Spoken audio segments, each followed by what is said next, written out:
Preston and the constable. Oh, how nice. You're just in time to eat with us. Do come in. Thanks, Mary. And King, the finest dog in the Yukon. Dave, Barry, we have company. That plate's for Sergeant Preston and the constable. Hi, Sergeant. Good to see you. Hello, David. How are you, Constable? Fine, thanks. You two look so serious, you'd think you were on a hot trail. Very serious, Barry. We're here on very serious business. You see, Jacques Beauvais was found dead in his cabin this morning, murdered. Oh, no. Gosh, that is serious. In a way, I'm sorry for him, but he probably had it coming to him. Oh, David, please don't say such a thing. We understand from several people evenly in the cafe last night.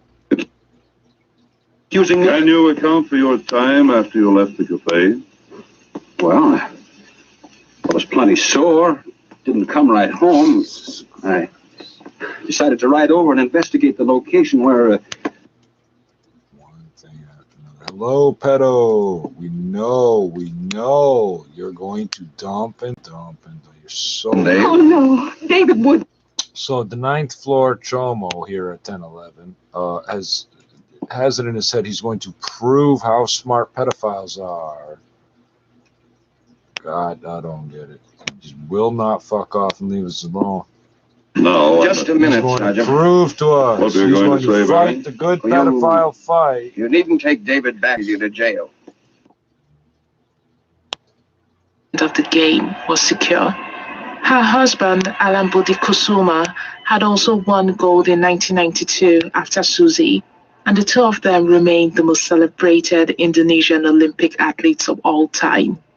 Evidence.org and requesting your record to be... Cool, man. You could pick the most tea leaves in a day or some shit.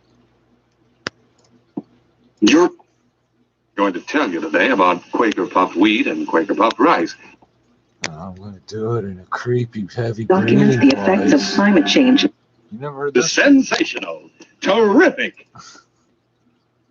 Yeah, because they heard, wow, that sounded pretty pedophilic, and we don't want to be associated with that. They never did it again. 9th floor Chomo doesn't get it. Org and get started today. Thank you, Flower. If you have pain, see Dr. Thank you, Flower, for paying Pardons Canada Incorporated to, what? What exactly do they do? Including a nice tax write-off to boot. For details, visit KCRW.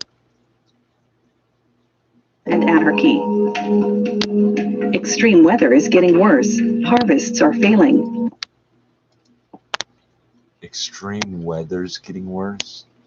No. Harvests are failing? No. We still produce 50% more food than we need. We produce enough food for 12 billion people. Oh, your white people methods of beating people to death until they attempt to grow things the way you tell them to? Yeah, that's never worked. There's never been a successful farm anywhere run the white people way. It doesn't work. Oh, first we got to till the soil. A month ago, 2 months ago. Oh, tilling is bad. This is very revolutionary. Tilling is bad. We've been telling you for 500 years. That's why you can't grow food where you came from. That's why you came here. Go back and do it the way we told you and don't fucking come back here. God damn, people are retarded. And it is all of you. You're missing the DNA you need to live on this planet. Thousands of new bookings. Leader of the Green Party of Ontario and MPP for Guelph is calling on the Ford government to open up outdoor spaces so people can enjoy some time outside. A new superhero show about a problematic family and a documentary covering one of the most famous children's shows of all time enter the 680 News must-watch this week. A potential playoff preview, the Maple Leafs come back to beat the Canadiens. The Blue Jays bats power them to a win, and the Raptors' playoff chances take another hit. Sports at 45.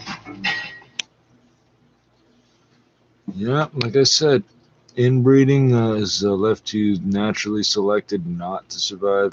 You're missing DNA, lots of it.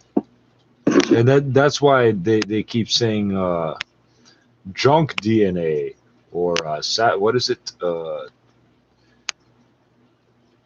SNPs, single nucleotide polymorphisms, and satellites to repeating DNA. It's not supposed to repeat. Only white people's DNA repeats over and over. Things over. You put Barry in one of the cells? Yes, needed to do it. That's all right for the time being. Jock's cabin's in neat order. Yes, it was that way when I found him. I see. Did you question Barry? No, I thought I'd wait till he came back. Good. We know the shark was knifed in the back, and the body, when you found it, lay in front of the stove. That's right. I noticed there's a full pot of coffee on the stove, and there were 2 clean cups on the table nearby. I take it you're leading up to something. I am. I feel sure Barry's lying, Bill, trying to protect David. Gosh. What makes you think Barry's lying? So he had a terrific argument with Jacques. That's right. There was no sign of a struggle, and in a heated argument, Jacques wouldn't be apt to turn his back. Say, that sounds reasonable. Then you think David's really the killer? Well, I didn't say that. We'll see. Now, no one knows exactly how Jacques died, except the 2 prospectors, the coroner, and us. I know those prospectors very well. They'll keep mum. What's the next move? Question Barry? No. See that word gets around town that Barry has confessed. Right. I'm going out to talk to David again. If things work out, we may have the right man in jail by nightfall. Come on, King. After talking to David and giving him certain instructions, Sergeant Preston returned to the constable's office and waited. Later that afternoon, David finally entered. Well, David, you show yourself around town as I told you to? Yes, I did, Sergeant. Stayed in the cafe for quite some time. Look, Sergeant, I've done it because you said it might help, but I can't take it. Things that have been said about Barry, about both of them. Take it easy, David. Tell me what they've been saying. Well, it wasn't too bad till I went to the cafe. I went in and I sat alone on the back table. Well, Dave, I guess you feel kind of bad about Barry, don't you? Yes, I do. Reckon he got plenty sore when he heard Jock knocked you down in here last night. I don't want to talk about it. Sure surprised me to hear Barry confessed. I heard Jock's cash is missing. Yeah, but the moment he'll get Barry to hand it over. Barry didn't steal Jock's money, I'm sure of that. Well, one way or another, it was stolen. If a man had killed, he'd steal. Barry, you'll hang for what he did. Shut up! Shut up, you hear? Well, Dave, didn't know you were here till you shouted.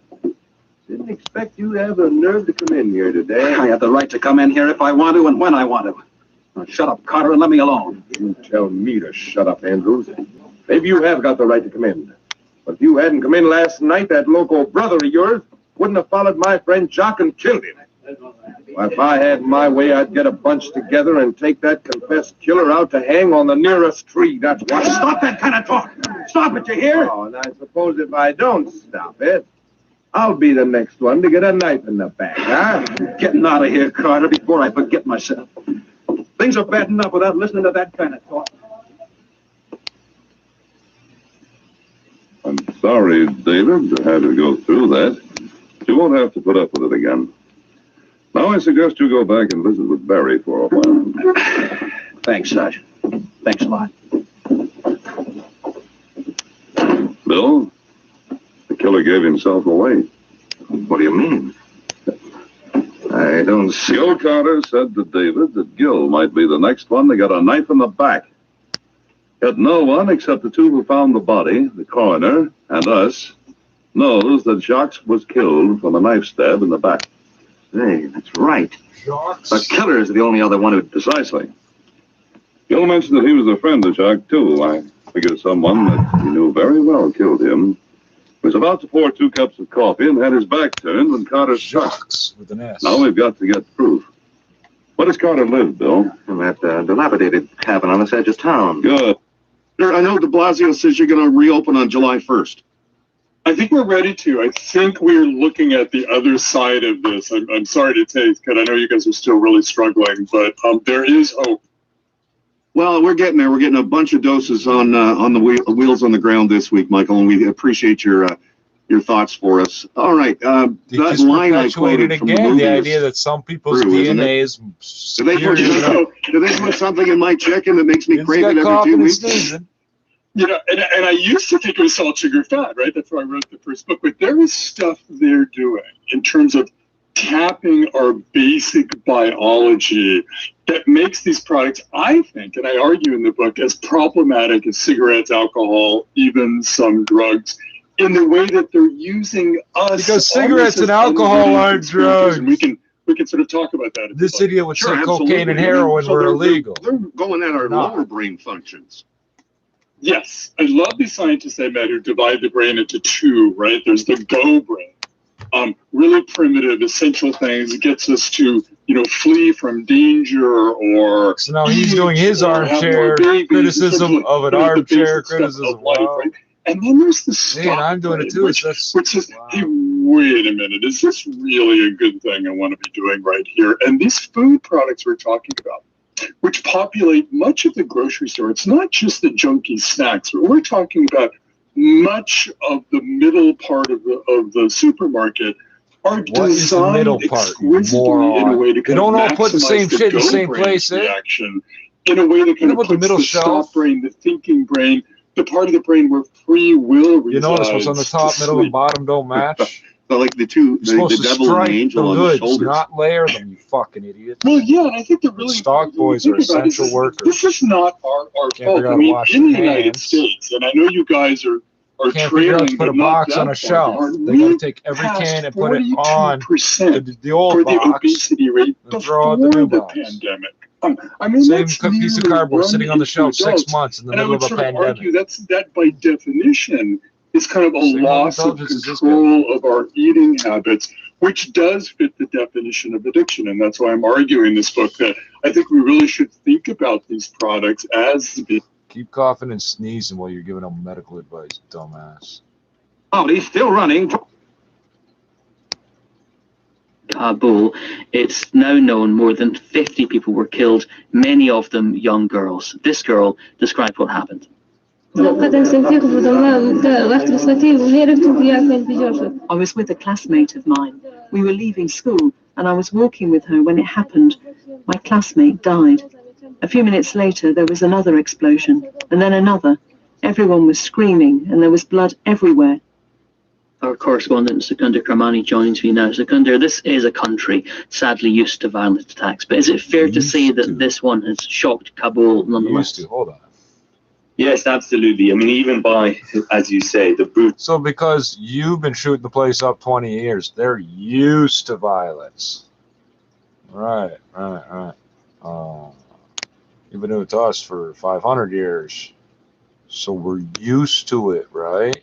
Well, we must be 25 times more used to it than they are, 2,500% more used to it than they are, according to your fucking logic. That tells me that this industry, has insider knowledge about the power of their products and the power of their products to kill off insider knowledge. Yeah, since it's their industry, they're inside of it, you moron. That's Michael Moss on the line. Failed He's English. The author of a new book called Hooked. He also is a Pulitzer Prize winner, wrote Salt and Sugar and Fat. Michael, explain to me on the theory, So to get on the New York Times bestseller list is 5,000 copies. Don't be impressed by this shit. He's selling a book. Oh, he's a Pulitzer Prize winner. That means nothing. Well, as of yet, no claim of responsibility. The government has blamed the Taliban. The Taliban deny that.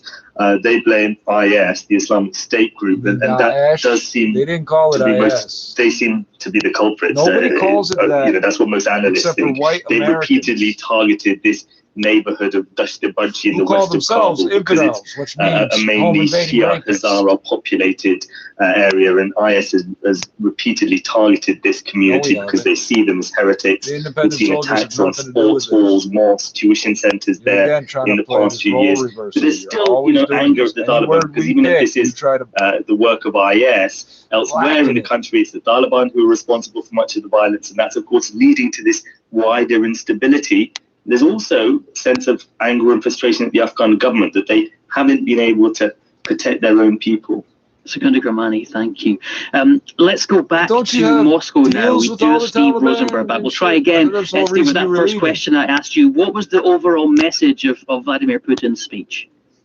Yeah, well, there was a message for people at home, people in Russia. I mean, this is the day Russia remembers the many victims of World War II, the day of honor. Remember, 76 years ago, The Netherlands was occupied for 6 more months or some shit. What are we in May? 7 months, whatever. Has plenty of muscle today that Russia is a military superpower. And, you know, when you look at all the tension there is between Russia and the West, the increasingly strained relations and all the talk of a new Cold War, this is a message clearly Moscow wants to get out. And in his speech today, President Putin said that Russia would firmly protect its national interest and ensure the security of the Russian people with the help of the heroic Russian armed forces. So he didn't mention the United States, he didn't mention NATO, but this is a message the Russian authorities are trying to get out. What country does? In their words, is a besieged fortress. It's surrounded by enemies and threatened by the West. These events clearly mean a lot to the Russian establishment, Steve, but what do they mean to the Russian people? Well, first of all, I mean, this day, Victory Day, has become almost a sacred day in Russia over the last few years. You know, sacred? You mean like sacred? You mean like holy day? Wow, because it is a holiday. You fucking retard. It's become almost like sacred. Grandfathers, great-great-grandfathers who died fighting in almost like a sacred day. A holiday. As regards Vladimir Putin's warnings today about those powers with aggressive plans, you know, surveys show, recent opinion polls show that yes, people are worried about the West, are worried about the possibility of a fresh conflict. It's something that does worry people, particularly when you turn on Russian state television and there are so many programs devoted to international tension at the moment, talking about the possibility of conflict. Steve Rosenberg, just losing you at the end there. Thank you very much, Steve Rosenberg in Moscow. There have been more clashes in Jerusalem between Palestinians and Israeli police a day after more than 200 people were injured at the Al-Aqsa Mosque in some of the worst violence in years. Fighting broke out as tens of thousands of Muslim worshippers prayed at the compound to mark the holiest night of Ramadan. More than 50 people were hurt. Gareth Barlow has this report. Stun grenades against stones. Palestinian protesters and Israeli security forces clashing outside the Al-Aqsa Mosque complex in Jerusalem's Old City, one of the most revered sites in Islam. It's also the location of the Temple Mount, the holiest site in Judaism. The source of the anger? Weeks of rising tensions over the potential eviction of Palestinian families from their homes in occupied East Jerusalem, which Israeli settlers claim as their land. So remember, they won't talk about this unless there's a whole bunch of Palestinians getting beaten on, or just like Afghanistan. Oh, there's blood everywhere, young girls' blood everywhere. They don't talk about Afghanistan, so somebody can say like that. And the same with this shit here. But I would remind you, whose vice president was Joe Biden, and when did they move the consulate or the embassy or whatever? Right. Is he moving it? No.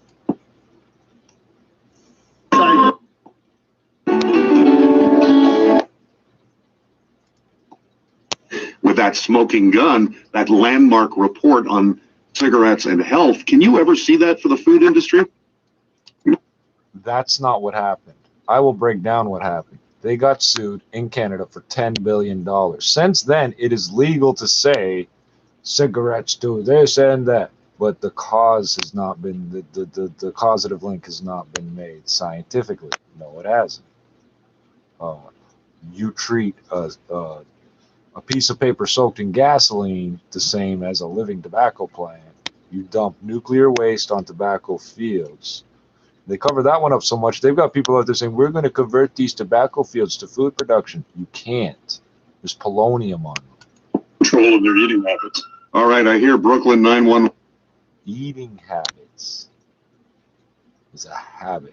No, eat because you have to. It's just one of your bad habits. assaults. So again, they fucking study the intro to psychology and think they got it, just like Chomo upstairs. Case. My patriarchal ancestor, Lawrence Rutherford. Final debris of the Long March 5B Yao-2 carrier rocket had re-entered the Earth's atmosphere. Most of it burnt up upon... We have all sorts of bad things to say, but nothing to base it on. ...into the Indian Ocean near the Maldives. They were waiting for it's facing criticism for allowing this uncontrolled return. Ted Mulhaupt from the Aerospace Corporation Center for Orbital and Re-entry Debris Studies said it was important to note that the Chinese didn't know where the rocket would land. This ground track took it over some of the most populated parts of the northern and southern hemisphere. It's good that it came down in a less populated area. I will note that on this particular track, it went straight over the heart of Spain and between the toe of Italy and Sicily. It came straight over the Middle East. So it could have done some damage. It would come in just a little bit earlier. Well, I spoke to our Asia-Pacific regional editor, Michael Bristow, and asked him why this rocket was sent into space in the first place. Well, this rocket launched just over a week ago, and it lifted up into space, into orbit, the first part of a new space station that China hopes to have fully working by next year. It did that about a week or so ago. Since then, it's been orbiting the Earth at about nearly 30,000 kilometers an hour. They've been building this thing for 6 fucking years. And at some point, it was expected to re-enter the Earth's atmosphere and come down to Earth. When they tell us to have hope, it's a good thing. Scientists weren't exactly sure exactly when that would happen, or indeed where that would happen. There was a vast area it could have fallen from as far north as New York City to as far south as New Zealand. Quite a few people are unimpressed by this situation. Exactly the same as all launches. Out with a statement saying this was essentially an unreasonable and unresponsible attitude of the Chinese to allow this large rocket, it was about 20 tons, to come into the Earth's atmosphere in an uncontrolled manner. Of course, the Chinese believed, and everybody knows, that most of the Earth's surface... A year ago, this idiot was talking about it was China's fault that he can't fucking practice good hygiene. There's a good chance it's going to fall somewhere where there aren't people. But NASA said it's irresponsible of a spacefaring nation such as China not to have made a more controlled attempt to get this rocket down. Oh, because they've been doing this for fucking 50 or 75 years. Now they're a spacefaring nation. Just allowing these things to fall is not really responsible. How's China responding to that? Well, China says, and it has said for the last few days, that this is a normal practice to allow rockets, which have sent things up into space, to kind of come down and burn up mostly in the Earth's atmosphere. If a few fragments fall to the Earth, then they're not going to really hit somebody. There's a statistical chance of it hitting somebody on their head is very, very low. So they say this is just normal international practice, which it has been in the past. But at the moment, some nations, the United States, NASA, and commercial organizations don't use this practice anymore. Essentially what they do is, this was a booster rocket to try and get this bit of space station up into orbit. What happens now with many countries and companies is that these booster rockets fall back down to Earth before they reach orbit, before they reach outer space. Or if they do, there's a rocket on there which will allow it to be brought back down to Earth in a controlled manner. China's rocket isn't designed like this. It's designed to make this kind of uncontrolled re-entry. And we might see this again because there's 10 more launches planned to complete this space station. Point, Michael Bristow. At some point, I could have swore I heard the thing failed to detach properly or something. Whatever. Some are pointing to the new regime in the White House, where President Biden rescinded the emergency order used to pay for a border wall in one of his first acts in office. But it's not just Latin Americans entering the U.S. this way. The authorities are all... What the fuck is added protection of Fatima quality. Remember, Fatima gives you more for your money. Buy Fatima in the bright sunny yellow pack. Best of all, king-size cigarettes.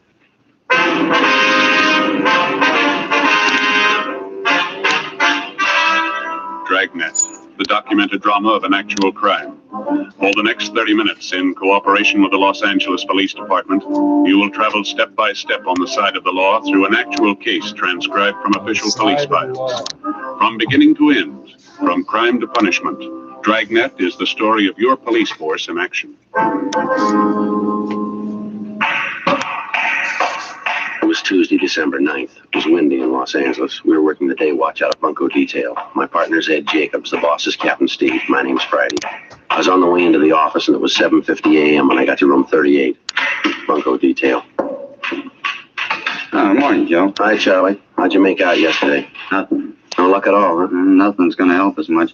The same description on the guy, used the same name, same MO. Didn't get anything we don't already know about him. How about you? Your luck any better? About the same. Checked out the building where the suspect rented office space. He moved out 3 days ago. No forwarding address. Checked the hotel he was supposed to be stopping at. Didn't pan out. Give him time. He'll stick his neck out again. Well, it doesn't guarantee we'll reach him.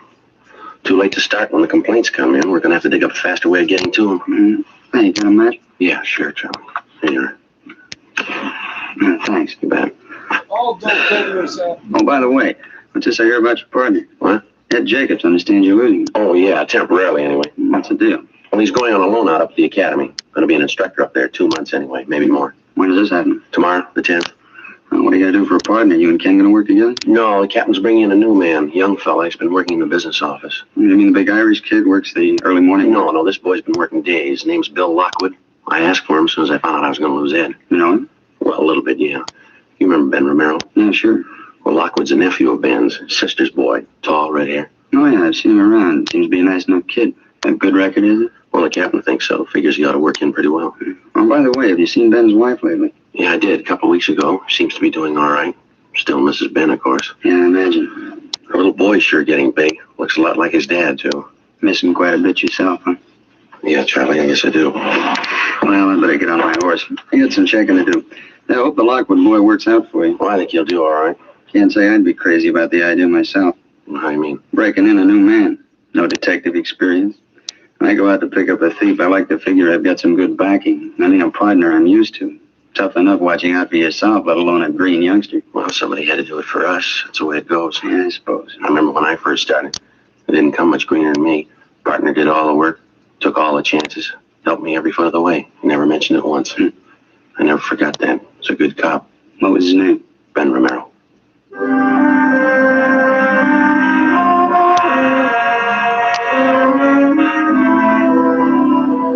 In our particular setup, before a man's eligible to apply for duty in the Detective Bureau, he has to have a minimum of 5 years' experience as a police officer, either assigned to radio patrol, traffic duty, or some other general assignment. Right in the very recent rerun. Years after he was declared a martyr by Pope John Paul II. That was 3 decades, rather, after he was declared a martyr by Pope John Paul II.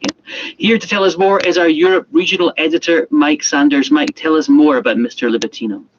Well, he was born in 1952 and he was in Canicattì, which is just east of Agrigento, so very much a man of Sicily. He was a top student at law school and a rising star in the judiciary and very handsome as well. He was called the Kid Judge, that was his nickname.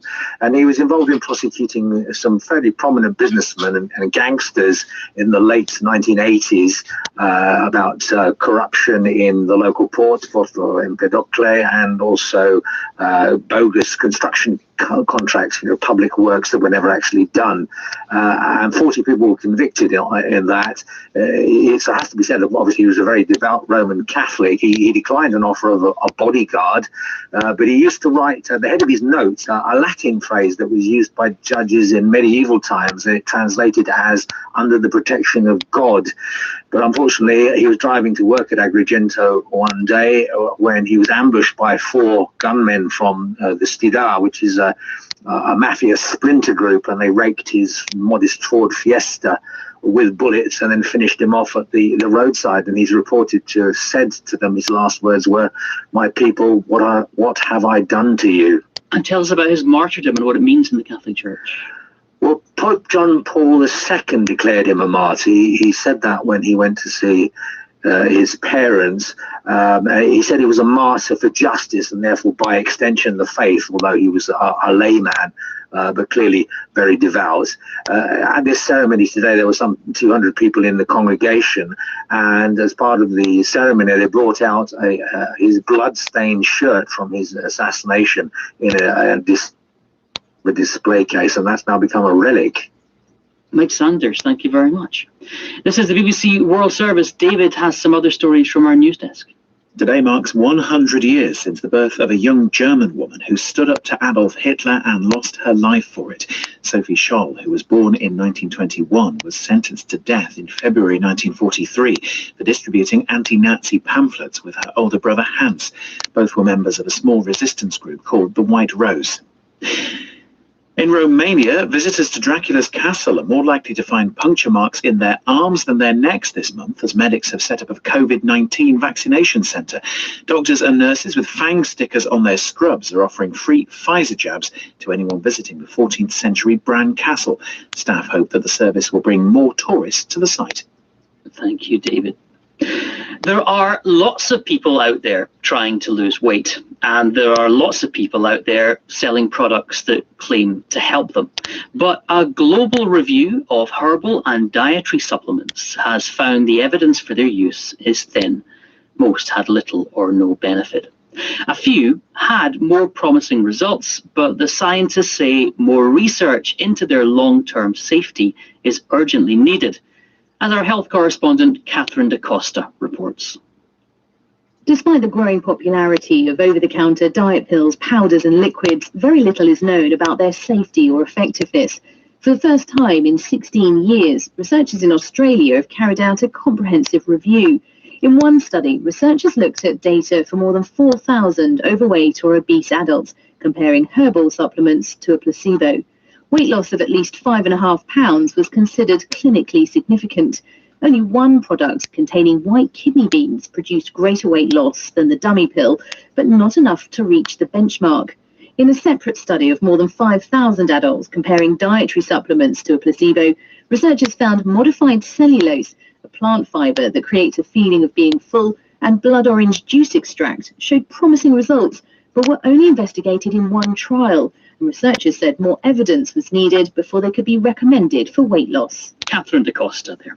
Before we go to the main news again, President Putin has said that Russia will firmly defend its national interests at an address to thousands of troops at the annual Victory Day parade in Moscow. You've been listening to the newsroom from the BBC World Service. I'm Jonathan Savage. Thanks for your time. Distribution of the BBC World Service in the U.S. is made possible by American Public Media, producer and distributor of award-winning public radio content. APM, American Public Media, with support from Angie. Homes can require a lot of work, but Angie can help. Homeowners can connect with pros, see prices, and book appointments through the Angie app or on Angie.com.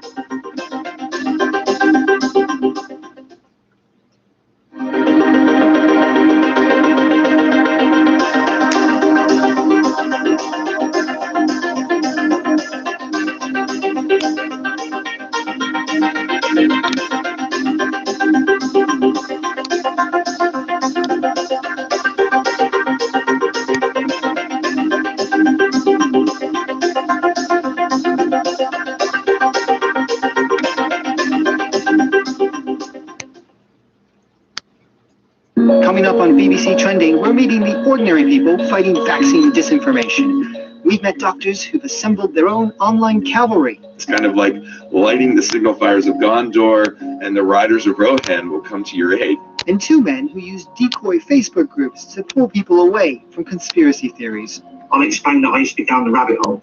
I understand. These are the things that I found out. That's BBC Trending, coming up after the news. BBC News with David Harper. More than 50 people, many of them young girls, are now known to have died in a multiple bomb attack on Saturday at a school in the Afghan capital, Kabul. More than 100 were injured. Some families are still searching for missing children. Funerals have been taking place. The car bomb went off as children streamed out after class. The US space agency NASA has criticized China for letting one of its rockets make an uncontrolled return to Earth. Most of it was burnt up, but some debris fell into the Indian Ocean. NASA said China was failing to meet responsible standards. President Putin of Russia has said his country will firmly defend its national interests in a speech at a traditional Victory Day parade in Red Square. He was commemorating the 76th anniversary of the defeat of Nazi Germany. An array of tanks, aircraft and weaponry was on display. The president of South Sudan, Salva Kiir, has dissolved parliament, paving the way for the appointment of MPs from the opposing sides in the country's 5-year civil war. This was agreed under a peace deal he signed in 2018 with his former foe, Riek Machar. Police in the Maldives have arrested a third person in connection with the attempted assassination of the island's parliamentary speaker and former president, Mohamed Nasheed, on Thursday. The person who's just been detained is believed to be the prime suspect. An Italian magistrate murdered by gangsters 31 years ago has been put on the path to sainthood. Rosario Livatino's bloodstained shirt was displayed as a relic at a beatification ceremony in Agrigento in Sicily. He was killed in his car by 4 gunmen from a mafia splinter group. The American sprinter Justin Gatlin has joined more than 400 other athletes for a test event at the Olympic Stadium in Tokyo, where there's still a coronavirus state of emergency. There were no spectators. There are high levels of public opposition in Japan to the Summer Games. BBC News.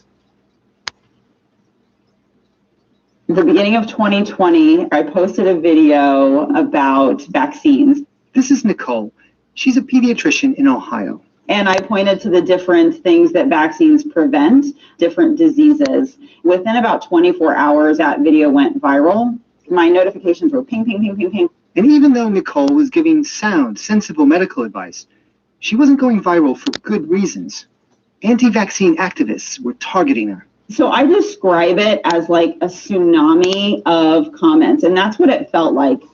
My post had been shared to various anti-vaccine Facebook groups.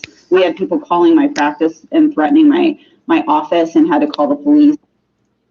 She's lying. I'll start with the last one first. With people threatening, yeah, sure, my office. We had to call. We had to call the police. That's such a scary threat. Nothing was happening, was it? And the other thing. From a fight. And the other thing, your notifications never do that. It pings more than 2-3 times. That's it. Facebook says fuck you. If 10,000 people share it, you do not get 10,000 notifications. It doesn't work that way. She doesn't know that because she's never had a post do that. Neither have most of the people who think the vaccine might be good. And the diseases that before 18 months, kids in California get 36 shots or some shit like that. Yeah, your body cannot process mercury or formaldehyde or aluminum. All the problems you give people from these things are worse than what the underlying condition is that you claim to be attempting to prevent. And you always point to polio, but you did not vaccinate the whole world for polio. You did. The whole world started to get running water. Right. Right ahead. Helen, will you go with this lady, please? Got it. She seems to do a fair business here, huh? I mean, after Christmas and all. Yeah, I suppose. Of course, the women go for it. You hang up a sale sign, you can't beat them off with a club. That's right. See this gadget here? Pretty clever, huh? Yeah. Miniature Sherman tank. What's it do? Watch. Them with tens of thousands of members. The online bitch. But by the way, these group things, that doesn't, if you try setting up a group of all anti-vax, whatever, Facebook will just shut it down. So the idea that they set up fake groups either means there's hypocrisy here, or again, they're just straight up lying. I knew my message was not only evidence-based, but needed to be out there. So Niggers complain too much about pain. They don't deserve drugs. They don't feel pain. That's evidence-based too, eh? I'll let them kind of take over my platform and my post. But in a situation like this, what could she possibly do?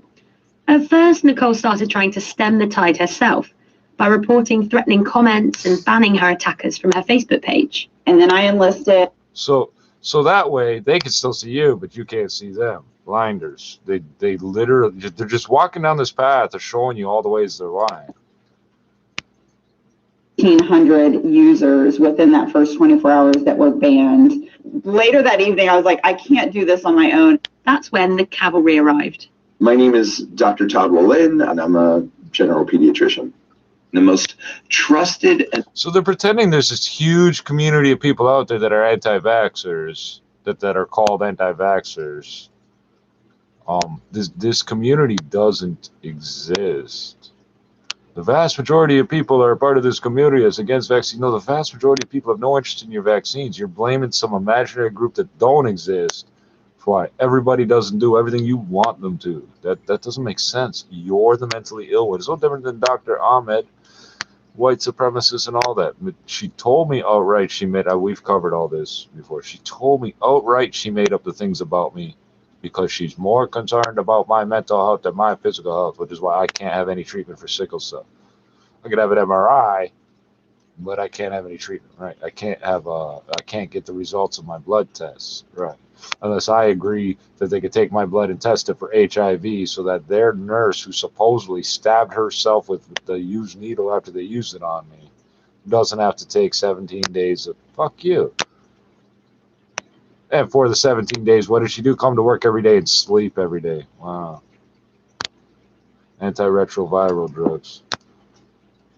Day for 2 weeks, coming from all parts of the country, and even call out saying, oh, it's 3 a.m. in Ohio, let's go light her up with comments when she wakes up. And fortunately, I didn't get lit up with those comments because I had people that were on different coasts banning them. So there were people saying this and that about how they were going to, that doesn't even make sense. You started off saying they were threatening you. Now they're ganging up on you to leave comments when you wake up. Nobody who leaves a comment gives a fuck when you get it, you moron. They don't give a fuck what you're doing when they leave it. These people don't use Facebook. You don't use this Facebook? So I was about to say all the people that work at the hospital. Here's the deal. Doctors don't spend much time at the hospital. They don't. They get there at like 2, 3 in the afternoon for a 9 a.m. shift. I'm not joking.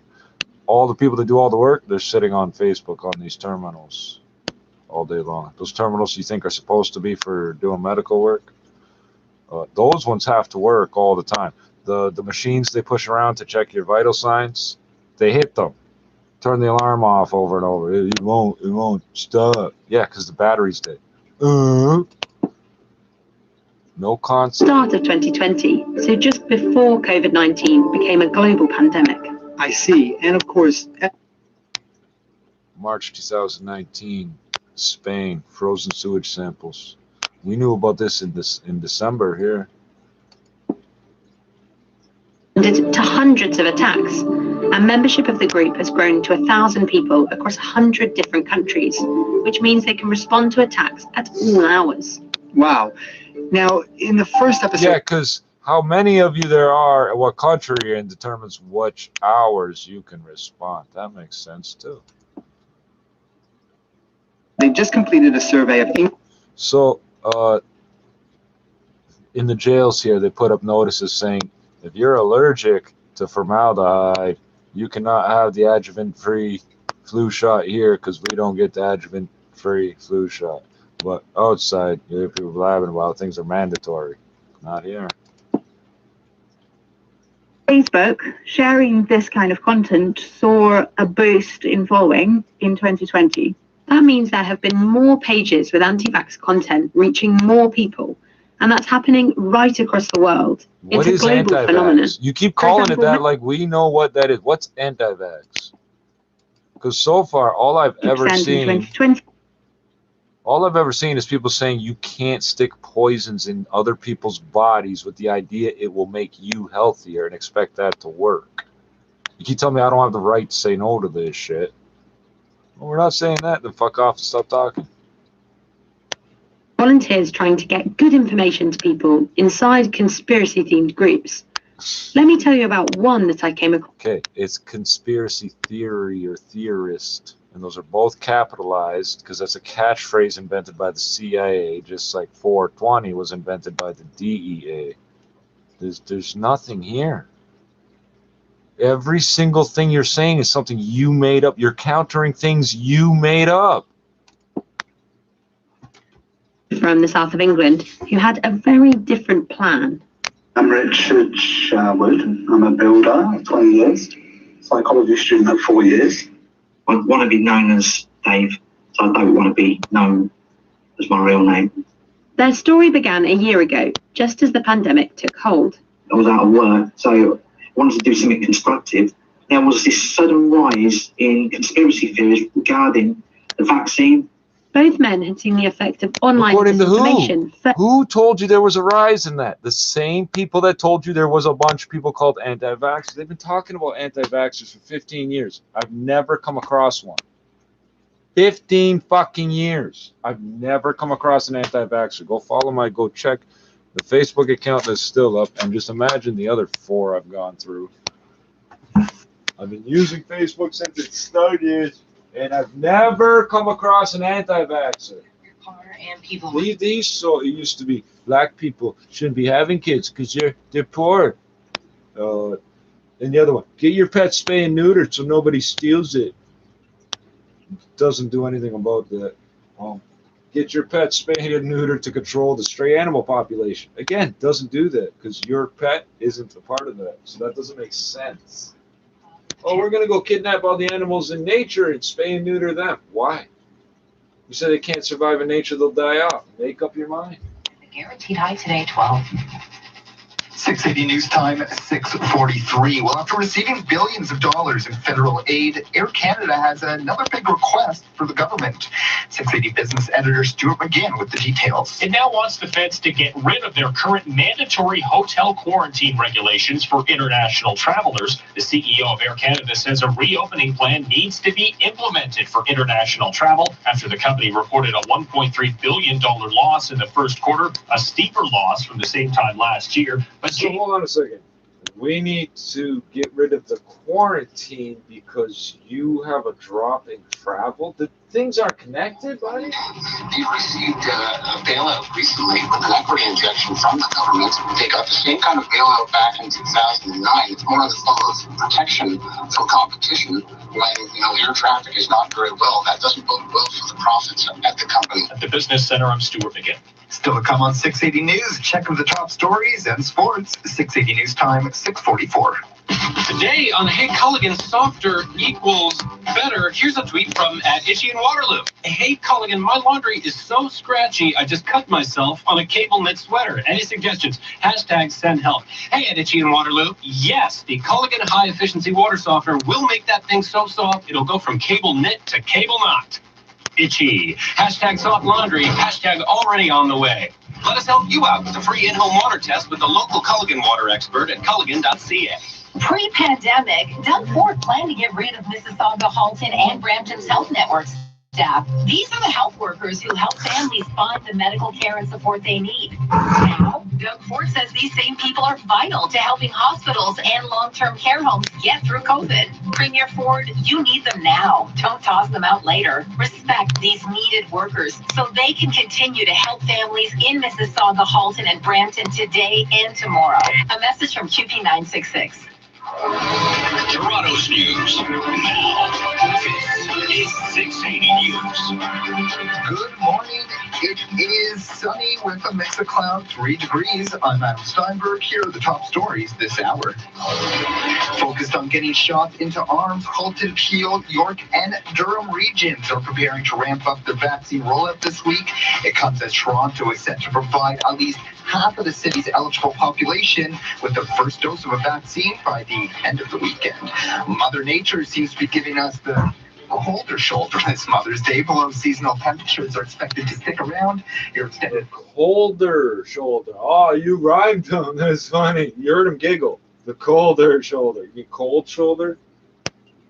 So we just heard that the United States has gotten to 57% of their adult population, 150 million people out of 263 million.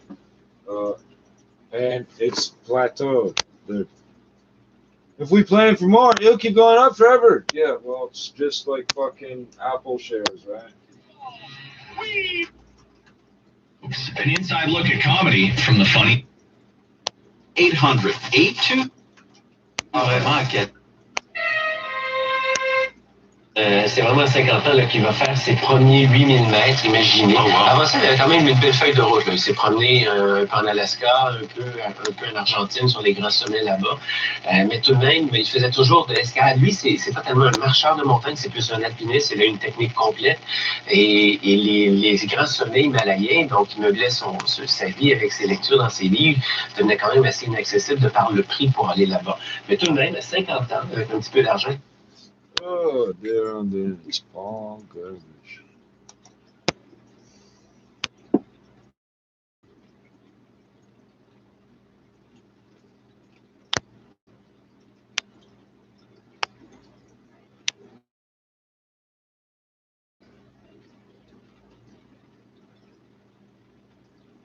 You're so cool. There's no angle. Some days you gotta settle for less, that's all. Come on, let's go. So cool.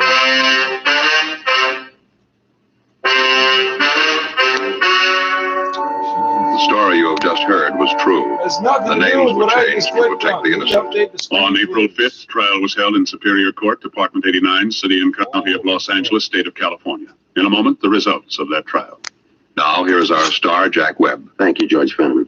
Friends, I sincerely hope you'll remember tomorrow what we've told you about So if Fatima I'm tonight. looking at the screen, I You can remember see we them said too. that Fatima is the best of fucking all king-size retard. cigarettes. Well, we'd like you to try a pack and prove that to your own satisfaction. looking at the picture. You'll find and Fatima gives you an extra mild and You're soothing gonna smoke. Show Plus me the a added picture of protection me Fatima quality. with my eyes Remember closed. Guess this. what, stupid? Fatima I gives wouldn't you know what I cigarettes. looked like then, you moron! Cigarettes. Look for the bright. This is what I clicked on. Just for posting legitimate health advice. Well, nobody should experience abuse for going about their daily work. And that's why we've worked very, very hard over the last years to, one, increase our enforcement around hate Really, you're speech, just following for example. orders. And you'd have seen that. If well, you're just, not if it's your perfect yet, but daily now work, it's this is again the British white people thing of work. Yeah, just like the Germans, work will set you free. Oh, if they're working, then. This is why every time I get arrested, it gets repeated a dozen times in court before I can speak that he's unemployed. No, I'm not. How the fuck am I unemployed? He's never worked ever. I swear to God, they make this shit up as they go. Because working justifies anything you do. You ever see white guys getting like the cops talking to them? Work. Oh, okay, sir. And they leave. It's okay that you smashed the fuck out of that woman because you work. You work.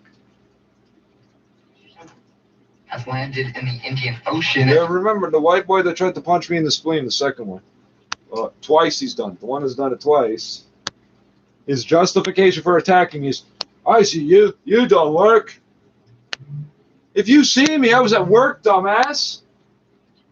The module all the way into orbit. Experts have been tracking the trajectory of this rocket over the past week, and while they say it was unlikely to have hit the ground instead of water, there was still a chance. This comes after a booster from another Chinese rocket made an uncontrolled re-entry last year, reportedly spilling some debris over at least 2 villages in the Ivory Coast. More large segments of China's space station are scheduled to be launched into orbit over the next year, and the world will be watching. I'm Veronica Thor. In New York. And the world will be watching, saying like it's supposed to come across as critical. You just praised them again. You're trying to convince us you're being critical while you're convincing them you're praising them. News for you. Whoever's shit always rolls downhill. How much shit did you shit on China over the last 70 years? Female that was also shot in the leg, and the 43-year-old was shot in the foot. All innocent bystanders from out of town. Nobody critically hurt. The police official says witnesses tell them a group of men were having an argument, and then shots rang out. The men then ran away. Chuck Severson, ABC News, New York. 680 News Time, 6:50. The car today, a much better way. Visit OntarioCars.ca. Listen here, my friend, and I'll offer a little advice. Why scour the city looking for a used or new car when you can easily visit OntarioCars.ca and find a large selection to choose from? Couldn't be simpler. No clutter, just cars. There's all-in pricing from our trusted sellers, too, and all purchases are protected.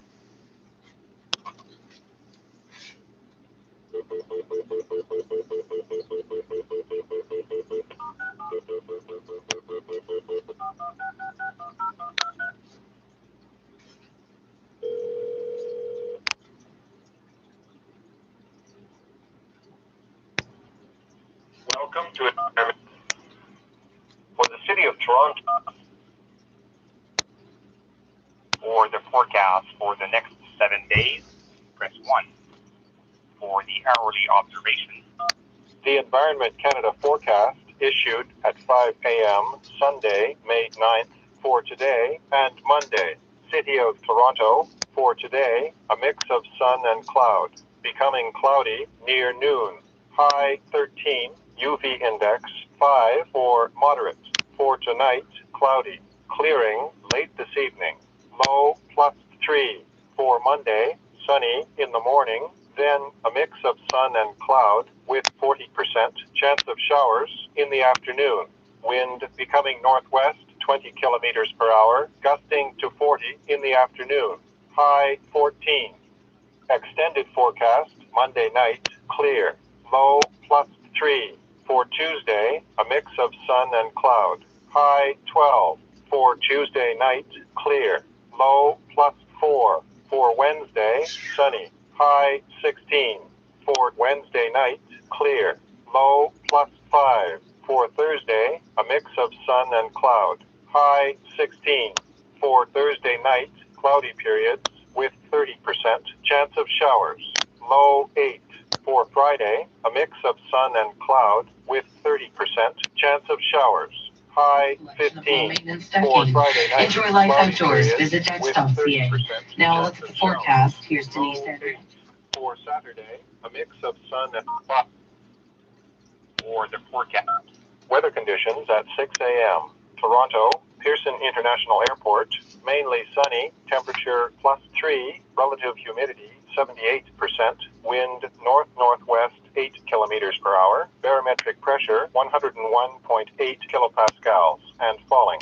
Toronto, downtown, temperature 5, relative humidity 73%, barometric pressure 101.8 kilopascals, and rising. Toronto City Centre Airport, sunny, temperature +4, relative humidity 75%, wind west-northwest 4 kilometers per hour, barometric pressure 101.8 kilopascals. For the forecast for the next 7 days. At 7 o'clock, Halton, Peel, York, and Durham getting ready to kick their vaccine rollouts into high gear this week. We'll have more on that at 7 o'clock. Now, this comes as Toronto is set to reach another encouraging pandemic milestone. Half of the city's eligible residents now expected to receive their first vaccine dose by the end of the weekend. 680 News Time, 6:54. This extended forecast is brought to you by Dynamic Funds. When you fully understand the risks, you're well positioned for the reward. That's what resilient investment portfolios are all about. Visit dynamic.ca/advice to learn more. Hi, are you using a filter? Your skin looks amazing. Nope, just my Beauty Bio Glow Pro from TSC. I want that glow. Go to tsc.ca. They have amazing deals every day on our favorite brands. Is it just fashion and beauty? Home and electronics too. I got the total gym and it changed my life. I'm going to tsc.ca right now. Shop amazing daily deals with today's showstopper at tsc.ca. Today's shopping choice. As the pandemic continues, it's never been more important to get trusted information. for the latest on the COVID-19 numbers, the vaccine, and everything you need to know We're here for you. on your radio, online, and on your device. This is 680 News. Well, the investigation continues after a woman was hit by a vehicle in Brampton. Peel police say it happened around 6 o'clock last night near Chinguacousy Road and Grovewood Drive. Paramedics say they transported a woman in her 20s to the hospital with serious injuries. The driver reportedly remained at the scene. And an arrest has been made and charges laid in connection to a subway stabbing in the city last week. Police say they were called to Royal York subway station on May 4th. Investigators allege two men got on the subway at Islington Station when they reportedly got into a fight. At some point, one of the men stabbed the other several times while they were on the subway. Then they got off the train and left the area. 41-year-old Kevin Andre Reynolds is facing several charges. Your business report is up next. This is 680 News. This is Caleb. Hi. Caleb loves to speak in the third person. Caleb sure does. Caleb also loves his girlfriend, Jenny. I'm going to make Jenny my life with an L. So Caleb connected with a diamond specialist from Spence and created a one-of-a-kind engagement ring. And it's backed by the famous Spence Lifetime Guarantee, just in case. In case of what? Caleb is feeling verklempt. Breathe, Caleb. Ready to take the big step? Call or visit SpenceDiamonds.com to book your virtual appointment. See you soon on Zoom. Say yes! For over a year, the Trudeau government has failed to seal our borders from COVID-19. The health risk to Canadians continues to be low. The more countries that have outbreaks, the less relevant borders become. Whether or not we should entirely close our borders to China the way the United States did, we did not. Deadly variants continue to stream into Canada. Trudeau didn't close the borders when the pandemic started. He didn't close the borders when it got worse. Nobody wants a fourth wave. It's time to act. A message from the Ontario PC Party. Now the 680 News Weekend Business Report. I'm Chris McCusker. We've been living through the pandemic now for more than a year, and a survey shows 82% of working Canadians worry their finances could be impacted by a critical illness or major injury to themselves or a family member. Yet only 4 in 10 have critical illness insurance. Derek Weir is manager of optional benefits at Medavie Blue Cross. When critical health events like this do happen, people should really be focused on surviving their illness. So it's extremely difficult when you add on top of that a worry about financially surviving it as well. So I think that's why 2/3 of our survey respondents agreed that owning coverage like life and critical illness insurance is more important than ever. We're all living through this pandemic. People start pondering what ifs more broadly, just beyond COVID-19. But still, many people don't secure the coverage. And we do have OHIP in Canada. There are many expenses that come along. Yeah, the Ontario Health Insurance Plan covers all of Canada, you fucking retard. Childcare, all those extra costs that sort of come along with some of these bad things that happen to people. Now, you also say there's a message for employers in this data. Number one, people value the coverage and they aren't financially prepared. Number two, people expect flexibility within their benefit plan these days, so the ability to select things like this that meet their needs. And number three, employers have an opportunity to leverage their position as champions of employee health and wellness. And we know from our survey that employees think that they're doing actually a very good job. So 8 in 10 surveyed say that their employer has done a great job of supporting their health and well-being. So companies can and should, frankly, continue that positive trend. Derek Weir is with Medavie Blue Cross. And at the Business Center, I'm Chris McCusker. It takes more than love for us. We want nothing more than what we deserve. A chance to inspire that next little girl. Instead of growing up with Edison thought if we had 24-hour light, we would no longer need to sleep. knowing that she doesn't have to aspire. So the factories can stay open forever. And listen, I swear I can do this all day, but it takes all of us showing mad love to have it our way. Join Canada Basketball in the fight for sport equity. Make your next career move with 2 Men in a Truck. The company is hiring motivated and enthusiastic team members for mover, driver, and customer service positions. And if you're looking for more, professional advancement is always a possibility. In fact, 75% of 2 Men in a Truck managers started in frontline positions. Now is the time to apply. Visit 2meninatruck.ca and click careers. 2 Men in a Truck, the movers who care. Now, 680 News regional weather conditions for Coy Brothers. Toro's 21465 Recycler is a self-propelled mower that has a smart stow feature. On sale for $4.99. Toro at Coy Brothers. KOYBROS.com. In Brampton, a few clouds, 3 degrees. Similar conditions in Mississauga and downtown Toronto. Partly cloudy and 5 degrees. 680 News Time, 7 o'clock. Toronto's #1 for breaking news, traffic, and weather. This is 680 News. Good morning. This is a Mother's Day, May 9th. I'm Christine Ritchie. Good morning, I'm Adam Steinberg, and here's what's making news right now. This week, more younger residents across the GTA will be rolling up their sleeves as regions kick vaccinations into high gear. Leader of the Green Party and MPP for Guelph, Mike Schreiner, is calling on the Ford government to open up outdoor recreation. It's Mother's Day, and you're probably thinking of ways to make it special while staying physically distant. We've got a few ideas for you just ahead. A controversial pick to host Saturday Night Live, Tesla's CEO and SpaceX founder Elon Musk took the stage for the first time last night. The Leafs lock up the top spot in the North Division with a win over the Canadiens, while the Blue Jays take care of business in Houston. Sports at 15. And coming up in business, Twitter is trying to crack down on mean replies. We're talking to the social media company about how it's trying to foster a friendlier environment. 680 News Time, 7:01. Time for traffic and weather together on the ones. Here's Carly Donahue. This report is brought to you by Diamond and Diamond Lawyers. Right now, there's not a whole lot going on out there on the major highways. So just a reminder that we have active TO closures in effect until this evening at 9 p.m. So if you don't know what those are, it's Bayview shut down from Front to Rosedale Valley Road, River closed from Bayview to Spruce, and the eastbound Lakeshore shut down from Leslie to Woodbine.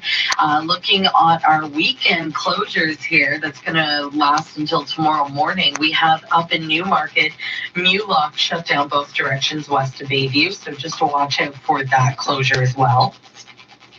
On the major routes, the only thing we have going on is construction, and most of it's on the eastbound 407. The Warden ramps to the highway are closed, and approaching Kennedy, 4 right lanes blocked off. Eastbound on the QEW at the West Mall, we have a right lane shut down, and that is also for maintenance. If you've been injured, Diamond and Diamond is in your corner. See why so many clients have referred their friends and family back to Diamond and Diamond. Call 1-800-567-HURT for your free consultation. Now we'll look at the forecast. Here's Denise Andriacci. Knowing I'm injured from a vehicular incident involving the TTC, the city bus service, telling me I have to somehow get out to Mississauga or that Brampton to deal with some other law firm. Not by much, though. We're going to stay low, seasonal, and a guaranteed high of only 12 today. We're sunny now, but the clouds build this afternoon. We clear back out. All lawyers think that they're so high that no one would dare touch them. The guaranteed high 12. You're getting fucking 467 bro. Some good news for the city. By the end of tonight, more than half of Toronto's residents will have had their first vaccine dose. And the milestone coming as vaccine clinics. Whoa, you said half vaccinated. Rollout. 680's Michelle Morton joins us live with all you need to know. There is nobody fully vaccinated. The Durham region is seeing residents 40 years and older, and those with and the term fully is arbitrary too, because now they're giving you the exact same shot 3 or 4 times and calling them boosters. In your region, and those with at-risk health conditions can get their jab.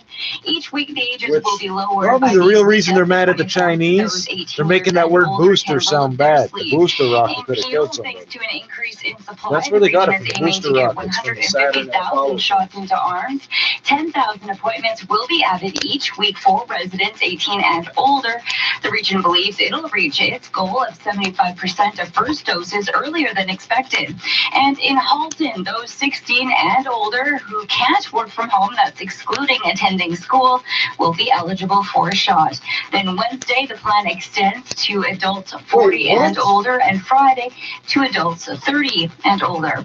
Each region has vaccination details listed online, but a warning from the country's top doctor, Dr. Teresa Tam, says full vaccination does not equal full protection from the virus. Reporting live, I'm Michelle Morton. And many COVID-19 clinics are open in the GTA. Residents 18 and up and eligible postal codes can go to the Grand.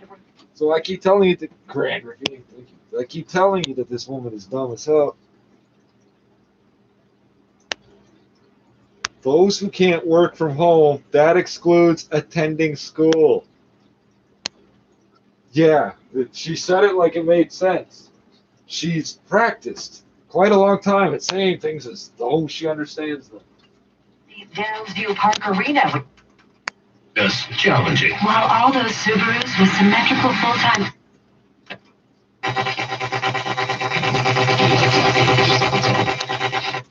Écoutez, ici Radio-Canada Première, c'était... What's one of the most memorable, fun episodes that you had raising your kids, or a nightmare? And I'm sure there's a few of them. Or raising your husband. I'm sure there are loads of them, because I just remember for lack of funding and resources. According to the Registered Nurses Association of Ontario, nurses are feeling overworked and undervalued. In fact, the RNAO surveyed 2,100 nurses, and 13% said they would likely leave this profession. The RNAO does provide resources. Good. You're a bunch of evil motherfuckers. Government needs to do more. Again, the RNAO. I want to feel needed and have everybody worship me and say thank you so much. They're not doing that. No, because they're dead, because that's not what you're there for.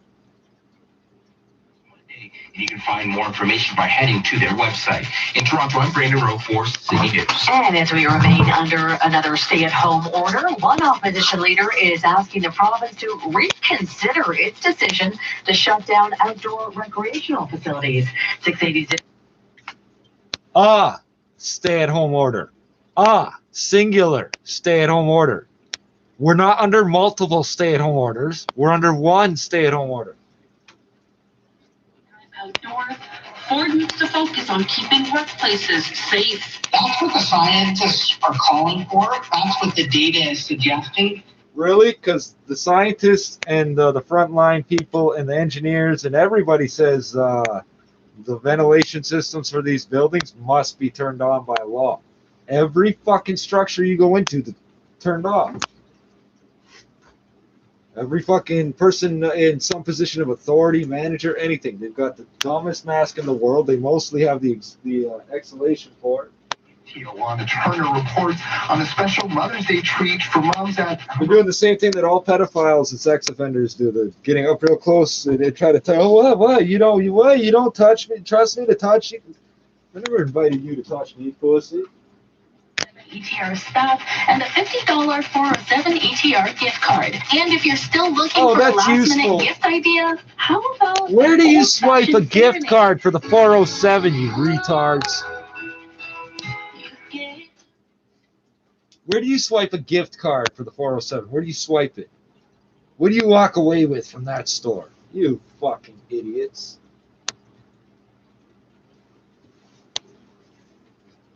You can probably find one on Amazon and well. If they called it a bill credit, see, then the thing is you would know it was non-transferable. This way they're going to pretend. Because if you just had a kid, you're going to be doing all sorts of driving on the 407. Show last night with musical guest Miley Cyrus. 680's Enrique Amaturo tells. And who owns the 407? The Teachers Pension Fund, who must get a 2% raise when everybody else gets 1%, because $97,000 isn't enough. All those kids need to get vaccinated so we don't get sick. Teachers going on fucking vacations when the fucking flights are still open. When they fucked that up enough, they got transferred to the long-term care homes where they killed another 2,700 people or so. Went from 2,000 to like another 1,700 people. Went from 2 to 3,700 or some shit. Plus the 8,000 people connected. It was 8,000 people connected to long-term care home that had died. Last year was the last number they told us. And you think they didn't think they were going to get the $4 an hour bonus? Why are teachers pretending to be nurses when they can't follow the rules in their normal job? Why is everybody that works at a school insisted that they should be allowed to hide their face so kids can't identify them? That's so strange. Trying to normalize things that are not good. Glasses. A collection of... Oh, I'm sorry. Did I just shit on Elon Musk's appearance? Oh, well. Snuggle up, you big softy. We've got you covered. Et ça permet par la suite aux autres alpinistes d'avoir une vie plus facile pour se rendre sur le sommet. Ouais, mais là, si on installe des cordes et des échelles, c'est facile. Ben, il faut le faire quand même. Effectivement, l'ironie, c'est que ce sont ceux qui profitent de tout le travail du Sherpa qui font des grandes conférences sur le fait qu'ils ont monté l'Everest pendant que les Sherpas, eux, font la peinture au début, là, montent la structure d'acier, autrement dit, pour se rendre en haut. Donc, lui, Kamirita Sherpa, 25 fois au sommet, ce n'est pas fini.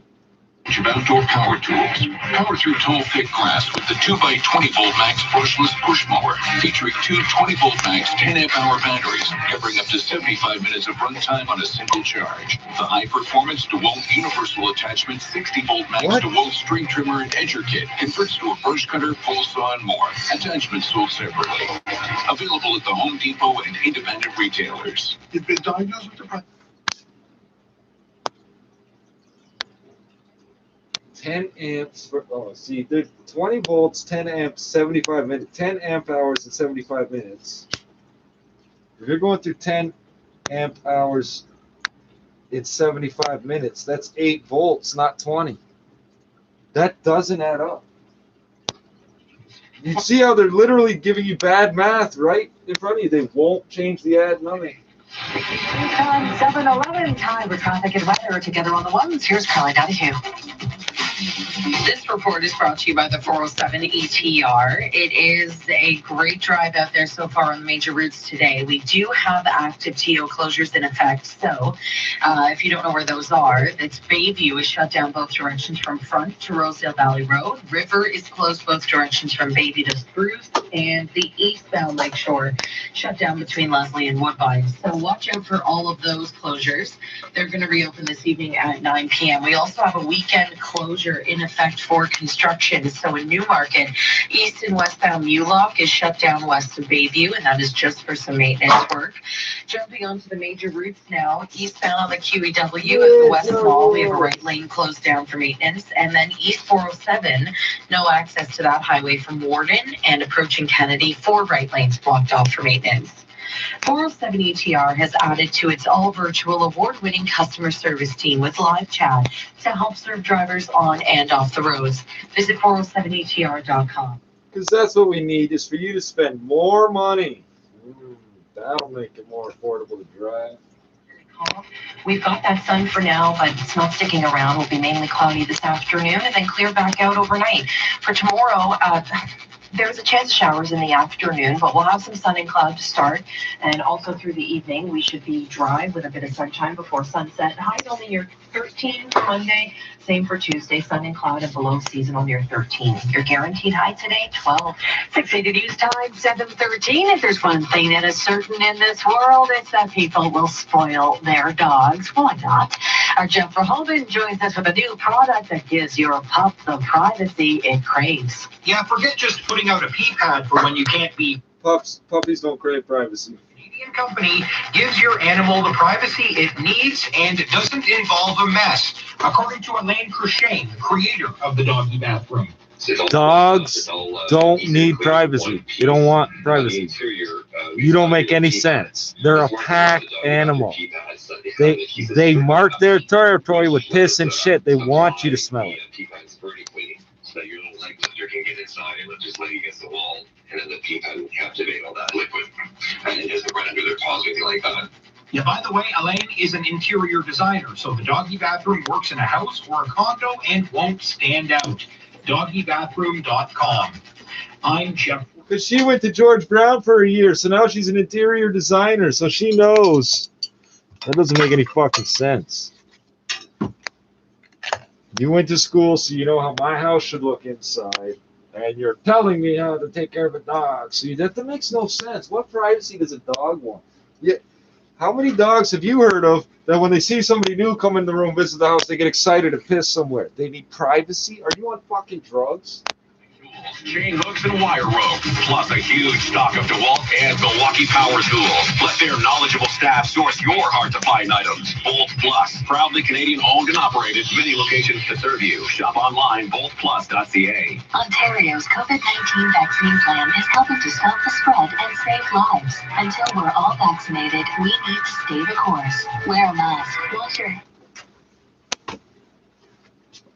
I think I changed the punctuation a little. We need to stay the course. I think that refers to keeping the numbers of vaccinations up is what they're talking about, because they literally, the same people.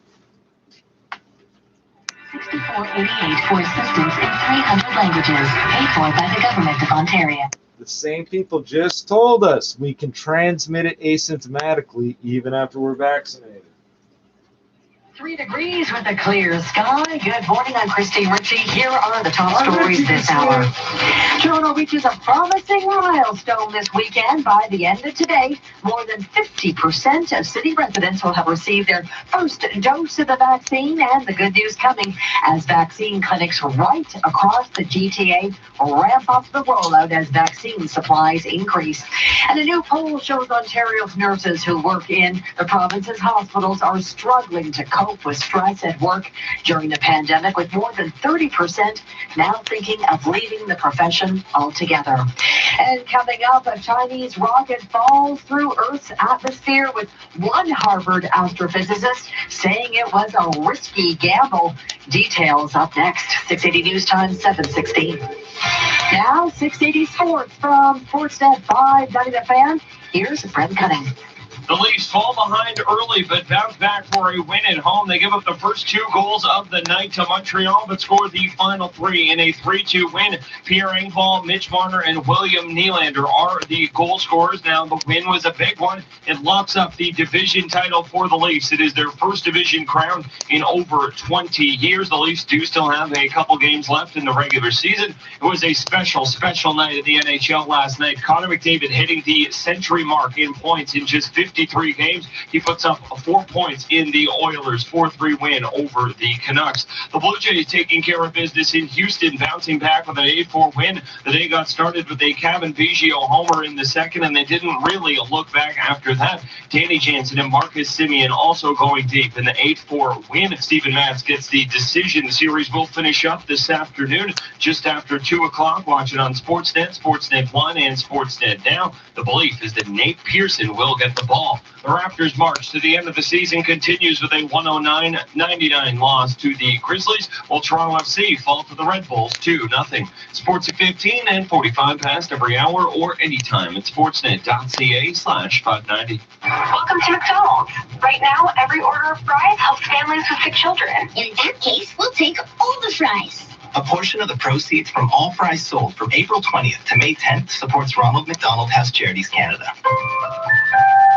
Oh no, there's water everywhere! Dad, a pipe broke. My poor carpet. We need a plumber. And fast. Roto-Rooter does plumbing. We need somebody to clean up this water. And Roto-Rooter does water cleanup. As soon as I can find a phone in all this water, I'm calling a bunch of people. I told you, Roto-Rooter does both. 1-800-GET-ROTO. Wait, Roto-Rooter does plumbing? And water cleanup? Yeah, they do both. 1-800-GET-ROTO. What's their number? Call Roto-Rooter, that's the name. And away go troubles down the drain. 680 News Time, 7:18. Scientists say an out-of-control Chinese rocket they've been tracking in recent days has fallen back to Earth.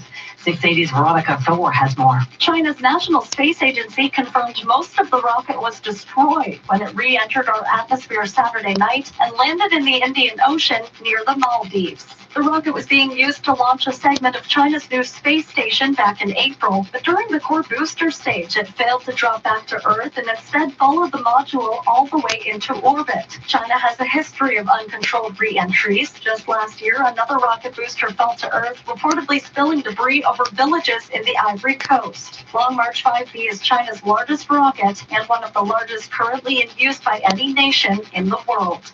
I'm Veronica Thor. This is All News Radio CFTR. A little yellow bird is back from extinction, thanks in part to a wildflower in a BC region. Christine Bishop is a researcher with Environment and Climate Change Canada, and she says BC is home to about 250 pairs of the endangered yellow-breasted chat, which was almost wiped out in one corner of the southern Okanagan Valley. Now, she says, thanks to a long-running experiment that protected their preferred habitat, prickly wild rose bushes along shorelines, there has been a bump in the population. In fact, she says in the area around Penticton, the population has grown from just 1 pair to 22 over the last 20 years.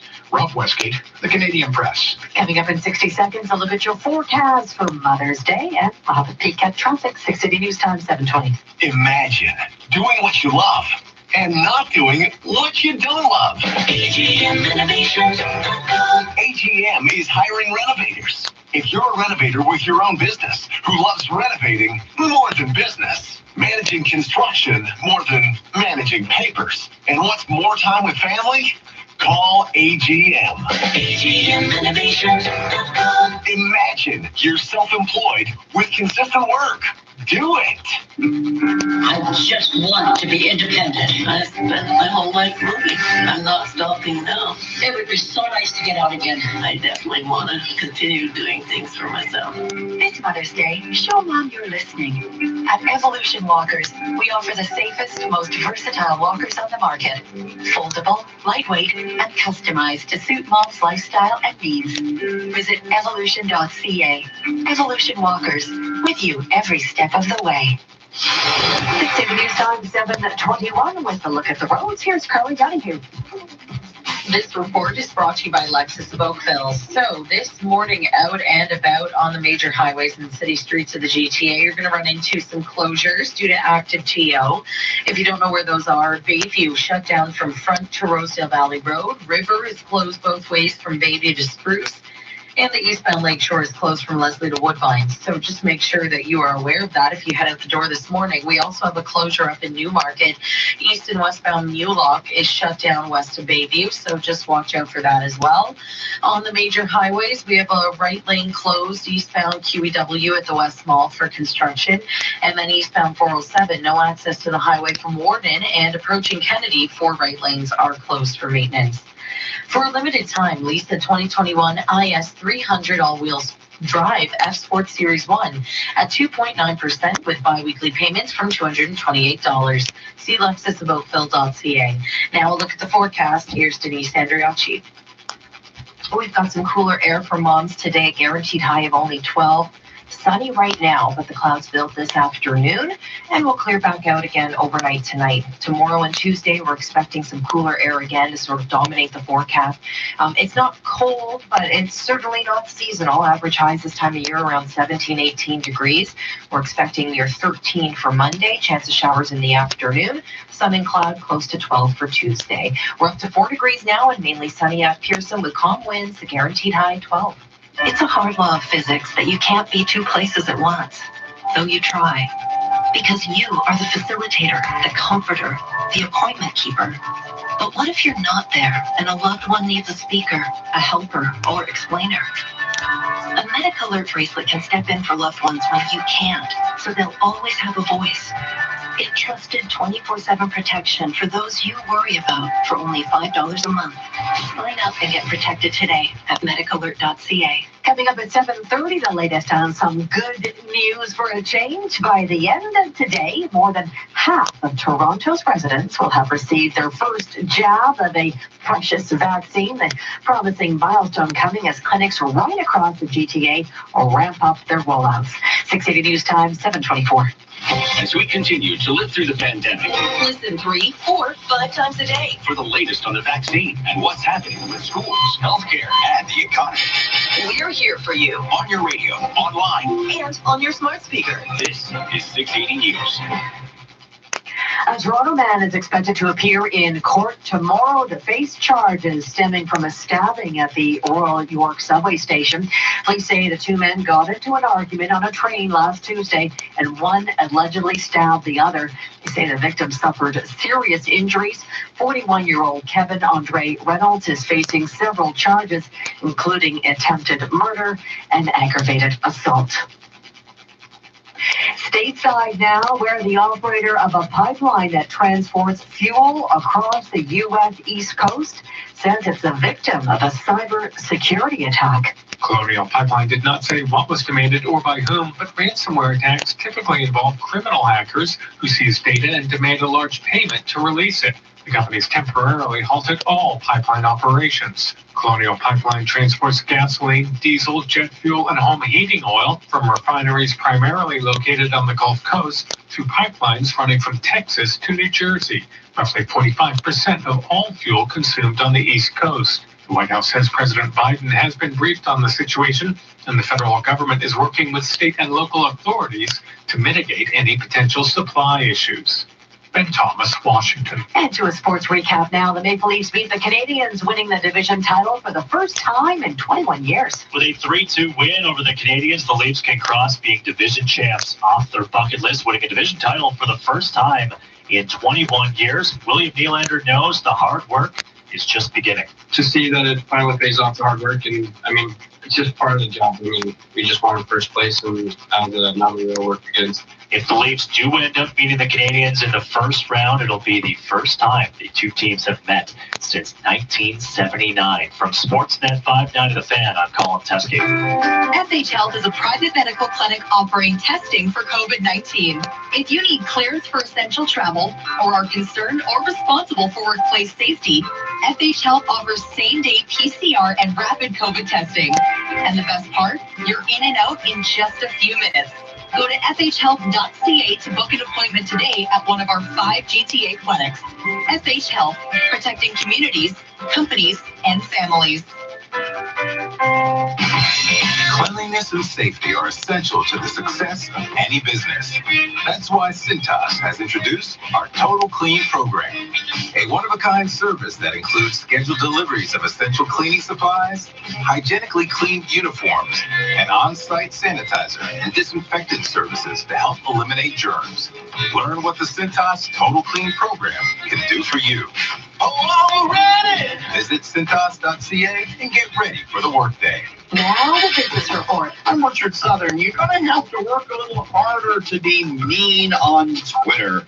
Yes, so the social media site this past week announced that it was trying to crack down on so-called mean replies. So there's going to be an algorithm that detects a reply that's a little bit untoward, and it will then say, hey, do you want to post this? Andrea McDonald is the head of tech at Twitter Canada. The definition that we are using for this is potentially harmful tweet. So that could mean anything from an insult, strong language, or a hateful remark. And so what this new feature is going to do is it's going to prompt the individual before they hit send, which will allow them to either edit that tweet, change it, or they can still send it as is. But it's really putting that buffer in between that send button and what actually gets onto the platform. It seems like a good idea, but you know, it is just one quick extra keystroke. Is there any evidence to suggest this 1 millisecond is going to really make people think twice? Yes, surprisingly, we're seeing that it's actually having a really big impact. And so we tested this feature last year. We released it May of 2020, and we tweaked it, and we received feedback, and we've looked at how it's actually improving the behavior on Twitter. And what we saw is that when prompted, 34% of people revised that initial reply or decided not to reply at all. We also found that after being prompted just once, people composed on average 11% fewer offensive replies in the future. And if they were prompted, people were also less likely to receive an offensive or harmful reply back. And so, you know, it's not a one-size-fits-all in curing all harmful replies, but it's definitely making a big impact, and we're very happy about that. That's Andrea McDonald with Twitter Canada. And at the Business Center, I'm Richard Southern. Hiring can be challenging, but ZipRecruiter makes it fast and easy. We talked to Monica Starks, who needed to hire for a pivotal role at her company, GS Group. As the owner of a construction company, finding the right people is a very difficult task. So I use ZipRecruiter. ZipRecruiter's powerful matching technology identifies the right people for your job and actively invites them to apply, which is why you should try ZipRecruiter for free at ZipRecruiter.ca/Canada. Monica did, and that's how she found Lamont, her new project superintendent. The job is so perfect for me. I had a career breakthrough. I would have never found this job if it wasn't for ZipRecruiter. At ZipRecruiter, we've hired everyone from accountants to project managers to field scientists. With ZipRecruiter, we get hiring results. See why 4 out of 5 employers who post on ZipRecruiter get a quality candidate within the first day. ZipRecruiter, the smartest way to hire. And now you can try ZipRecruiter for free. That's right, free at ZipRecruiter.ca/Canada. That's ZipRecruiter.ca/Canada. ZipRecruiter.ca/Canada. 680 News Time. 11:30. Toronto's #1 for breaking news, traffic, and weather. This is 680 News. Good morning. This is Sunday, May the 9th. I'm Adam Steinberg. And I'm Christy Ritchie. Here's what's making news this hour. Regions across the GTA are picking up vaccine efforts this week, seeing more shots get into arms of younger people. Leader of the Green Party of Ontario and MPP for Guelph is calling on the Ford government to open up outdoor spaces so people can enjoy some time outside. Active TO closures continue today, leaving portions of Bayview and Lakeshore off limits to drivers. Your traffic report coming up. You might know him as the Tesla CEO and founder of SpaceX, and now Elon Musk can say he hosted Saturday Night Live. We have all the details on last night's episode coming up. The Leafs will finish atop the North Division after a win last night, while the Blue Jays pick up a win on the road. Sports at 45. And coming up in business, another wild week for the cryptocurrency markets. Bitcoin cooled off, Ethereum hit records, and it was Dogecoin to the moon. 680 News Time, 7:31. Time for traffic and weather together on the ones, and here's Carlene Donahue. This report is brought to you by TSC. Right now, as you just heard our anchors mention, we do have active TO road closures in effect throughout the GTA. So Bayview is shut down both directions from Front to Rosedale Valley Road. We have River closed from Bayview to Spruce, and eastbound Lakeshore shut down from Leslie to Woodbine. We have another weekend closure. This one's for construction. If you're up in Newmarket, New Lock is shut down both east and westbound from west to Bayview. So just a heads up on that situation. Jumping onto the major routes, eastbound QEW at the West Mall, a right lane is closed off for construction, and east 407, the Warden ramps are closed getting onto the highway, and approaching Kennedy, we have 4 right lanes blocked off for maintenance. Indulge in some well-deserved relaxation with Tony's Little's Inversion Massage Chair, available at TSC. Get it today and save 40%. Shop tsc.ca. Now the forecast. Here's Denise Andriacci. Well, temps are slowly climbing, but it is a cool morning across the GTA. We're mainly sunny and 4 right now at Pearson with calm winds. The clouds build this afternoon, and we are below sea level for all the months today. You're headed out for a walk, get some fresh air, active TO. You need a spring jacket for sure. We should stay dry for the day, but it will be mainly cloudy as we move through the afternoon. Clearing again overnight. We're down to 3 degrees or 5 downtown at the moment. The guaranteed high today, 12. 680 News Time, 7:33. Toronto is about to reach an encouraging milestone. Half of the city's residents expected to be vaccinated with their first dose by the end of the day. And that encouraging news coming on the heels of vaccination efforts right across the GTA, taking into high gear tomorrow. Continues Michelle Morton joins us live now with all the details. Michelle. Christine, that's right. Starting tomorrow, York and Durham regions are seeing those with at-risk health conditions and 40 years and older eligible for a vaccine. Each week, the age bracket in York will be getting younger, seeing those 18 years and older eligible by the week of the 24th. And crediting an increase in vaccine supply, Peel is ramping up vaccinations. The region is aiming to get 150,000 shots into arms this week. It's adding 10,000 appointments per week for residents 18 and older. The region believes it'll reach its goal of 75% of first doses earlier than expected. And also starting tomorrow in Halton, if you're 16 years old and older and can't work from home, so this is excluding school, you'll be eligible for a shot. Then Wednesday, adults 40 and up, and Friday, 30 and up. Then the week of the 19th, all of those 16 years and older. You can find all the vaccination details on each region's websites. And the province has a goal of seeing 65% of adults getting their first shot by the end of May. Reporting live, I'm Michelle Morton. 680 News Time, 7:34. The city of Toronto opening up thousands more vaccination appointments at some of its mass immunization clinics. Now, it says it was able to do so by adding more than 17,000 new appointments spread across 5 city-run clinics for the week of May 10th because of confirmed additional supply. The city expects to put 98,000 shots into arms this week. You can book using the province's booking system at the Metro Convention Centre, Toronto Congress Centre, Mitchell Field Arena, the Hangar, and Cloverdale Mall clinics. Stateside now, where the vaccination drive there across the U.S. appears to be losing steam. ABC's Trevor Oak reports. America's daily vaccination rate falling below 2 million shots for the first time since March. States are now turning down hundreds of thousands of doses. For the first time in a month. Wow. They're both asking for less than 10% of what the federal government scheduled for them next week. Now officials are hoping Pfizer's request for full FDA approval, combined with the expected authorization to give the shot to 12 to 15-year-olds, could boost confidence among young people. now make up the majority of hospitalized patients. More than 150 million Americans, or about 57% of the adult population, have received at least one dose of vaccine. 680 News Time 736. One opposition leader is calling on the Ford government now to reverse course on closing outdoor rec facilities. 680's DJ Gill with more. The leader of the Green Party of Ontario and the MPP for Guelph is calling on the Ford government to open up green spaces so people can enjoy some time outside. Mike Schreiner says he has been consistently calling on the Premier to follow the science. He's a discouraged safe outdoor activity, will not control COVID-19, and will disproportionately harm children and those who do not have access to their own green space, especially those living in crowded conditions. He adds it's an issue of equity as well as mental health. We need to encourage safe outdoor activity that keeps people physically and mentally well. I'm Divya Gill. 680 News Time 736. Active TO is back, and that means the weekend road closures continue. All you were told to do was stop spitting at other people. River Street between Bayview and Spruce Street. All eastbound lanes on Lakeshore Boulevard are also shut between Leslie Street and Woodbine Avenue.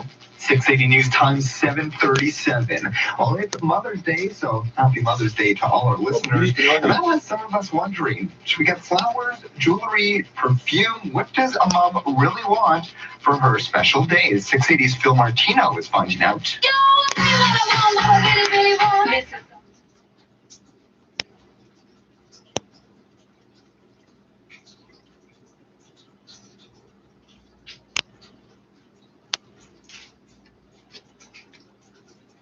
If you want to get with me, better make it fast. 1996. Yeah, 25.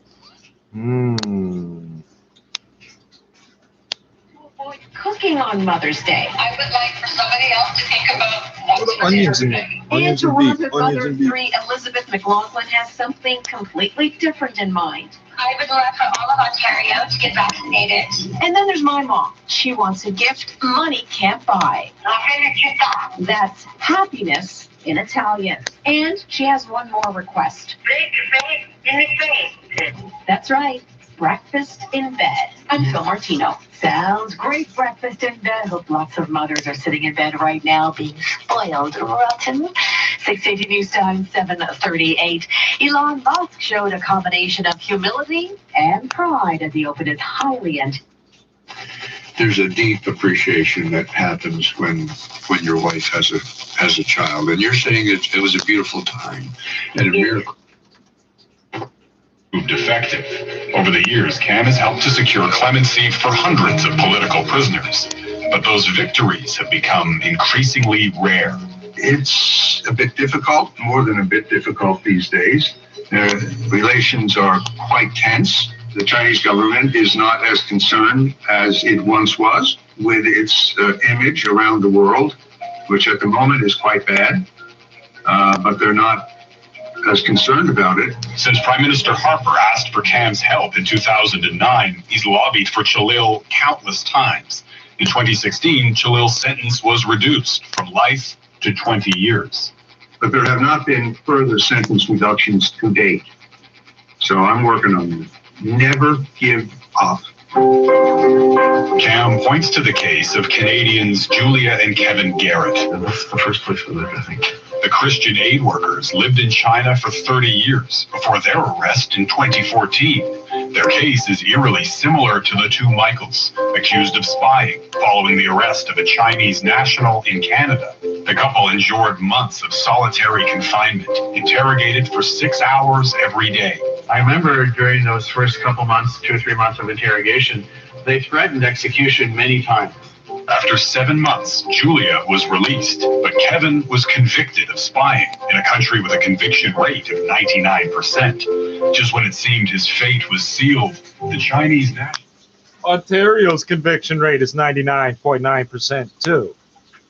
So it's all how you present the numbers. All the cases that get kicked for some reason or another and don't end up going, they don't count, right? So all the ones that are left that go all the way to the guilty finding, 99.9%. I know it doesn't make sense. But the point is, China's no different from here if you're only going by that metric. It's the exact same number. In fact, ours is higher, 99.9%. Theirs is 99.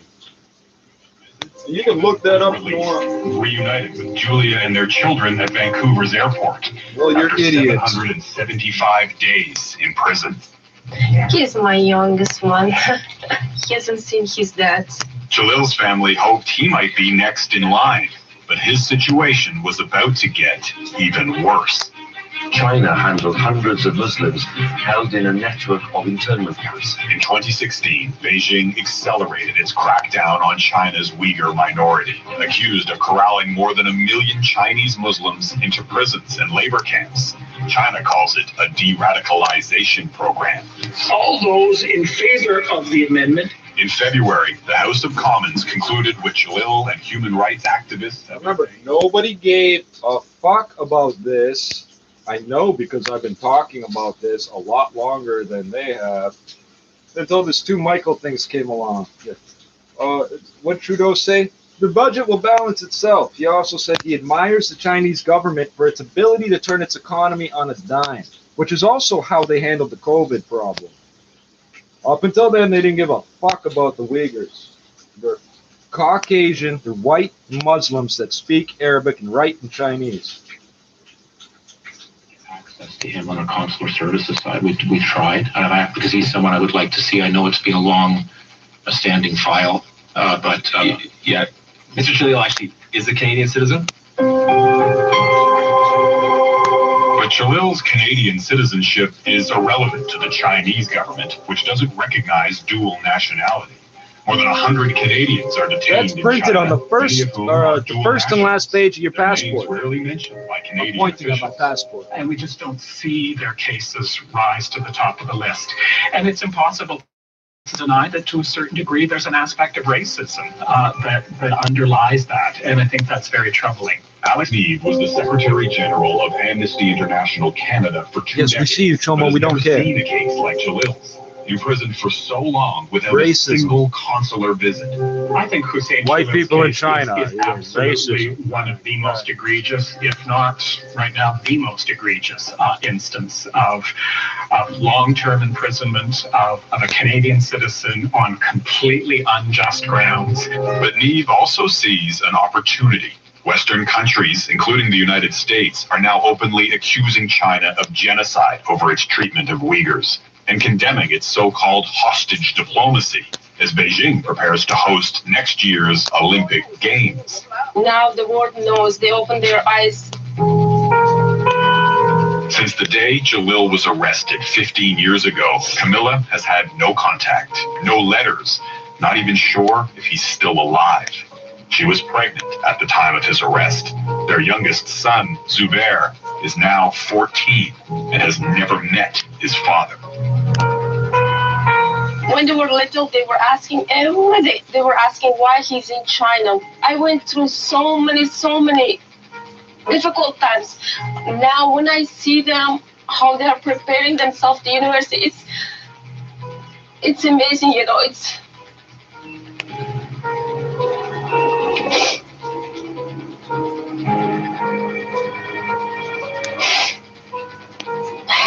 amazing, you know. I'm proud, but something is missing.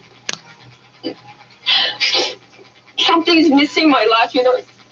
I really need Canadian people to help this case, you know, to raise these cases. I don't want to be forgotten this case. Coming up on the new reality, there is that sense of taboo that, you know, you mustn't talk about death, or if you go to a graveyard, it'll be terribly spooky and it'll be horrible. Actually, I think it's really healthy to talk about and anticipate these things.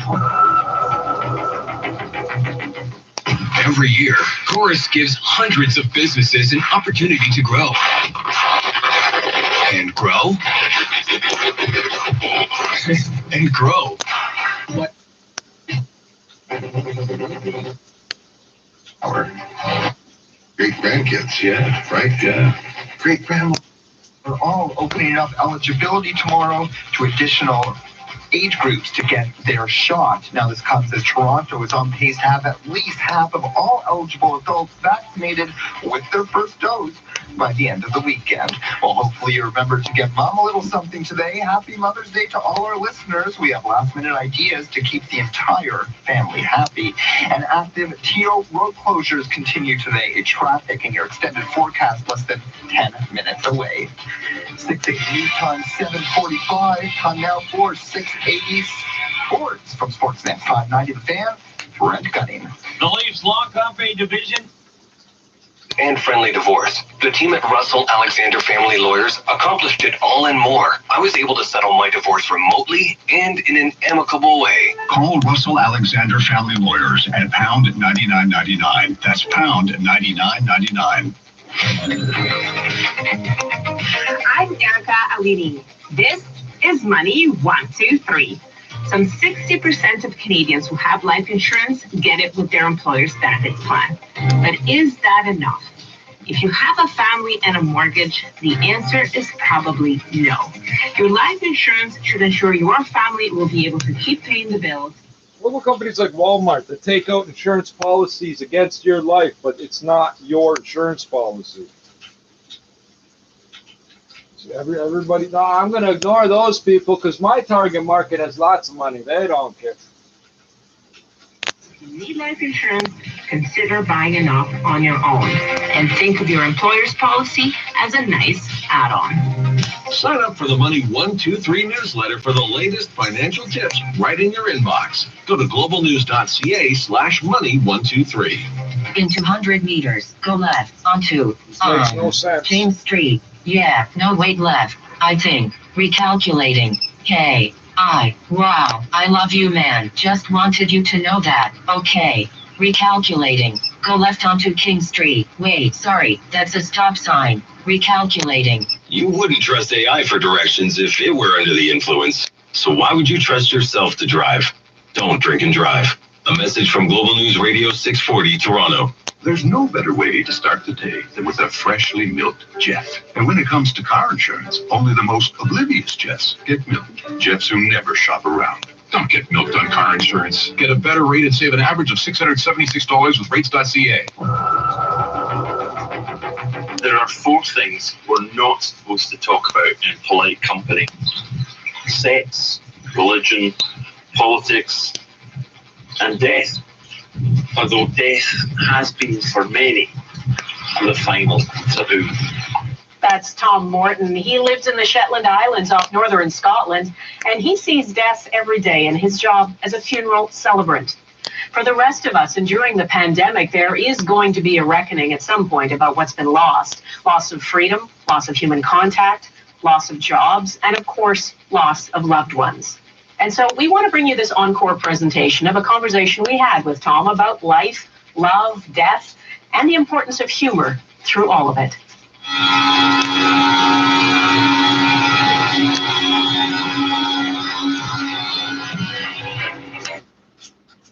We're sure, Deborah, that you've had a wonderful, and it continues. 680 News Time 7:49. Canadian aid has touched down in India, where a relentless surge of COVID-19 has left the country overwhelmed with hundreds of thousands of devastated No, I know what's families happening. This saying screen is goodbye all fucked up. Their loved ones. Karen Seolan of City News reports. New cases have topped 400,000 for 3 days straight. The raging outbreak is also claiming lives at a staggering pace, with another 4,100 deaths in the last 24 hours. Concerns about underreporting mean the toll may be many times higher. Many times higher. Renewed pressure to impose a nationwide lockdown amid the explosive second wave. Moved by the scale of the crisis. So that means off by a lot more than 4,000. 25,000 vials of the drug remdesivir to India to help. Canada continues to stand in solidarity with the people of India. Foreign Affairs Minister Mark the guy that makes all my stainless steel. We must all unite in this hour of need and work together in the global fight against this virus that is devastating lives across the globe. Now, the unfolding tragedy is raising pressure to waive intellectual property restrictions on COVID-19 vaccines, which could make it easier for Indian factories to manufacture them. The Pope is among those supporting the COVID-19 vaccine waiver, making the remarks in a speech to a global fundraising concert promoting fair access to vaccines. But he's never mentioned scabies, bed bugs, tuberculosis, 100 million homeless children. Never mentioned none of it. 680 News Time, 750. My army 100 million strong. Fuck you. You're a cop in Colombia? I got a problem with you. Deposits and investments, and low mortgage rates. Plus, you get to share in the profits. That's the Duca difference. And now, get rates as low as 1.59% on a 3-year fixed mortgage when you switch to Duca. Find out how at mortgage.duca.com. Do more, be more, achieve more with Duca Credit Union. Conditions apply. Hey there. How would you like to own an investment property that is affordable, has positive cash flow, and you never have to deal with a tenant? I'm Todd C. Slater, president and founder of The Simple Investor. And our Simple Investor program allows you to have titled ownership, positive cash flow, guaranteed rent, and absolutely no interaction with tenants. To find out how simple it is, go to thesimpleinvestor.com today. The Simple Investor. We make the world a real estate investment simple. News Time, 751. Time for traffic and weather together on the ones. And here's Carlene Donahue. This report is brought to you by Don Valley North Toyota. We have construction just on the major routes, though. If you're eastbound on the QEW at the West Mall, we have a right lane blocked off. And the Warden ramps to the eastbound 407 are still closed. We also have East 407 approaching Kennedy, 4 right lanes blocked off due to maintenance. If you are on city streets, we do have a construction closure in Newmarket. Mulock, east and westbound, shut down west of Bayview for construction. And then we have active TO closures in effect. So Bayview is closed from Front to Rosedale Valley Road. River shut down from Bayview to Spruce. And the eastbound Lakeshore is closed from Leslie to Woodbine. It's the 24 Days of May sales event and Toyota Red Tag Days at Don Valley North Toyota. Get lease or finance rates from 0% on select models. Visit DonValleyNorthToyota.com. Now with a look at the forecast, here's Denise Andriacci. We still have some frost advisories in place for pockets of the GTA. Temps are cool this morning, 4 degrees and sunny right now. Frost! We're going to be below seasonal for the afternoon, and the clouds build too. So it's a gray day with some cooler temperatures. You don't want to put that spring coat away just yet. For the next couple of days, we're still going to tap into that cooler air. Sun and cloud for Monday, highs near 13 with a chance of showers through the afternoon. And then partly cloudy conditions for Tuesday, highs near 12. The guaranteed high today, 12 degrees. This apparently is the exact right amount of water for that garden over there. Think that investment fees are all that matter? Sometimes the quest for wealth isn't so simple. No. Learn the true value of advice at dynamic.ca/.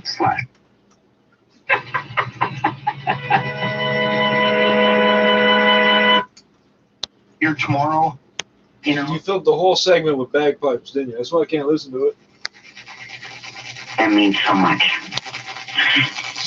That means more than any gift any mother could ever receive, is just to hear that their kids love them so much.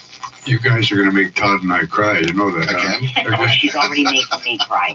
Oh, that's good. Debbie-daughter duo, what can I say? Yeah, that's true.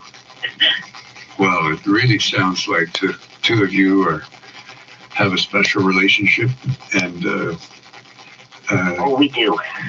geographically, how far away are you two? About 200 feet. Oh, good. That sounds like a mother's answer. Very good. But I haven't seen her this I morning. can smack his ass from here. That's because the coffee machine isn't turned on yet.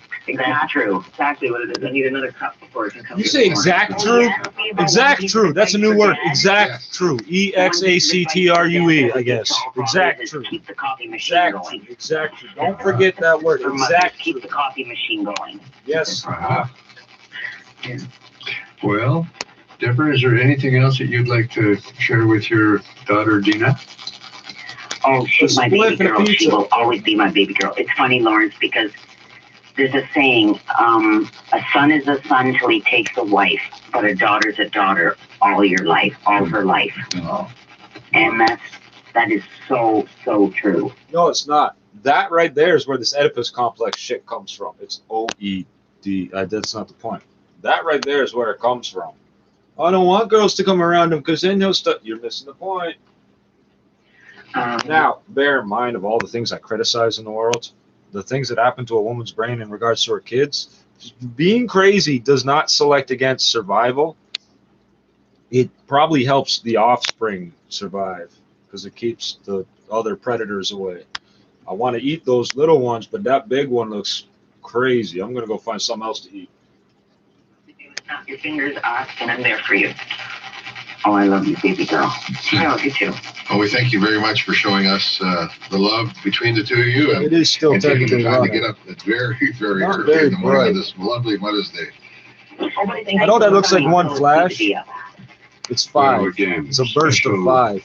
That you would call and kind of open up your hearts and share with us what it means. It's my pleasure for having us again. And All right. I hope you gentlemen have a great day, and thank you so much. And keep doing the show. It's great. I listen in with my dad every Sunday now, and I love it. So we'll see you next week. Yes, I've set this in my yes. window the right way to Thank see you it so from much. the Have a side. great It's a lot easier to Mother's find my Day. house. And I hope that you continue this conversation offline sometime. On the menu tonight, porterhouse steak for 2. For 2, eh? Yeah, as in me and my wife. Of course, obviously. You know that steak is Bossy pretty boy huge. King. Nice try, Sam. Good food. Eating evolved. Visit makegoodfood.ca. Certain conditions apply. Details on makegoodfood.ca. I'm Jennifer from Richmond. What did it feel like when I won $250,000 with OLG on Instant Bingo? 3, 2, 1.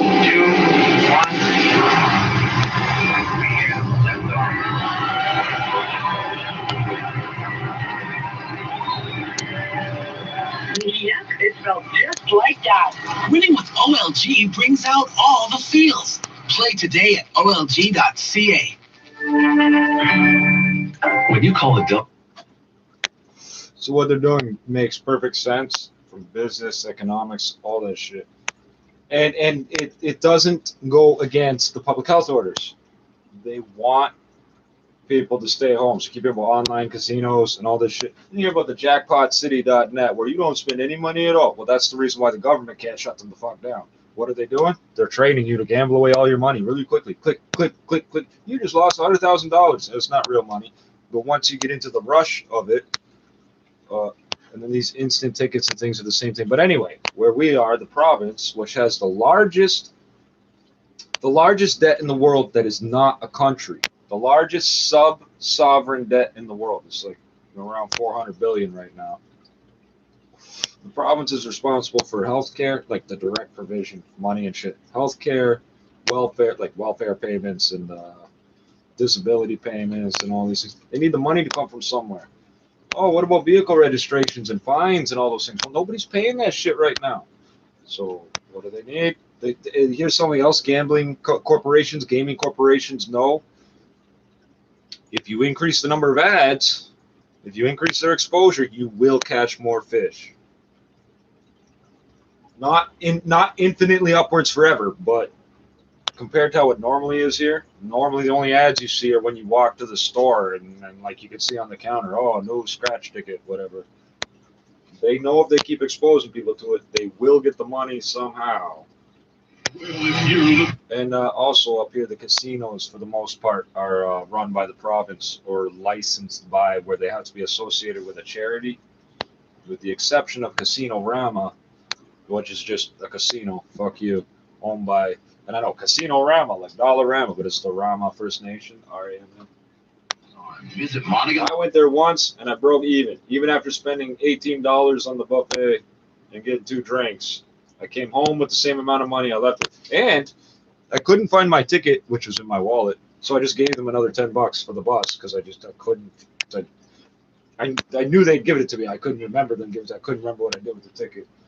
So I broke the fuck even when I came home after the extra $10, 2 drinks, and the food.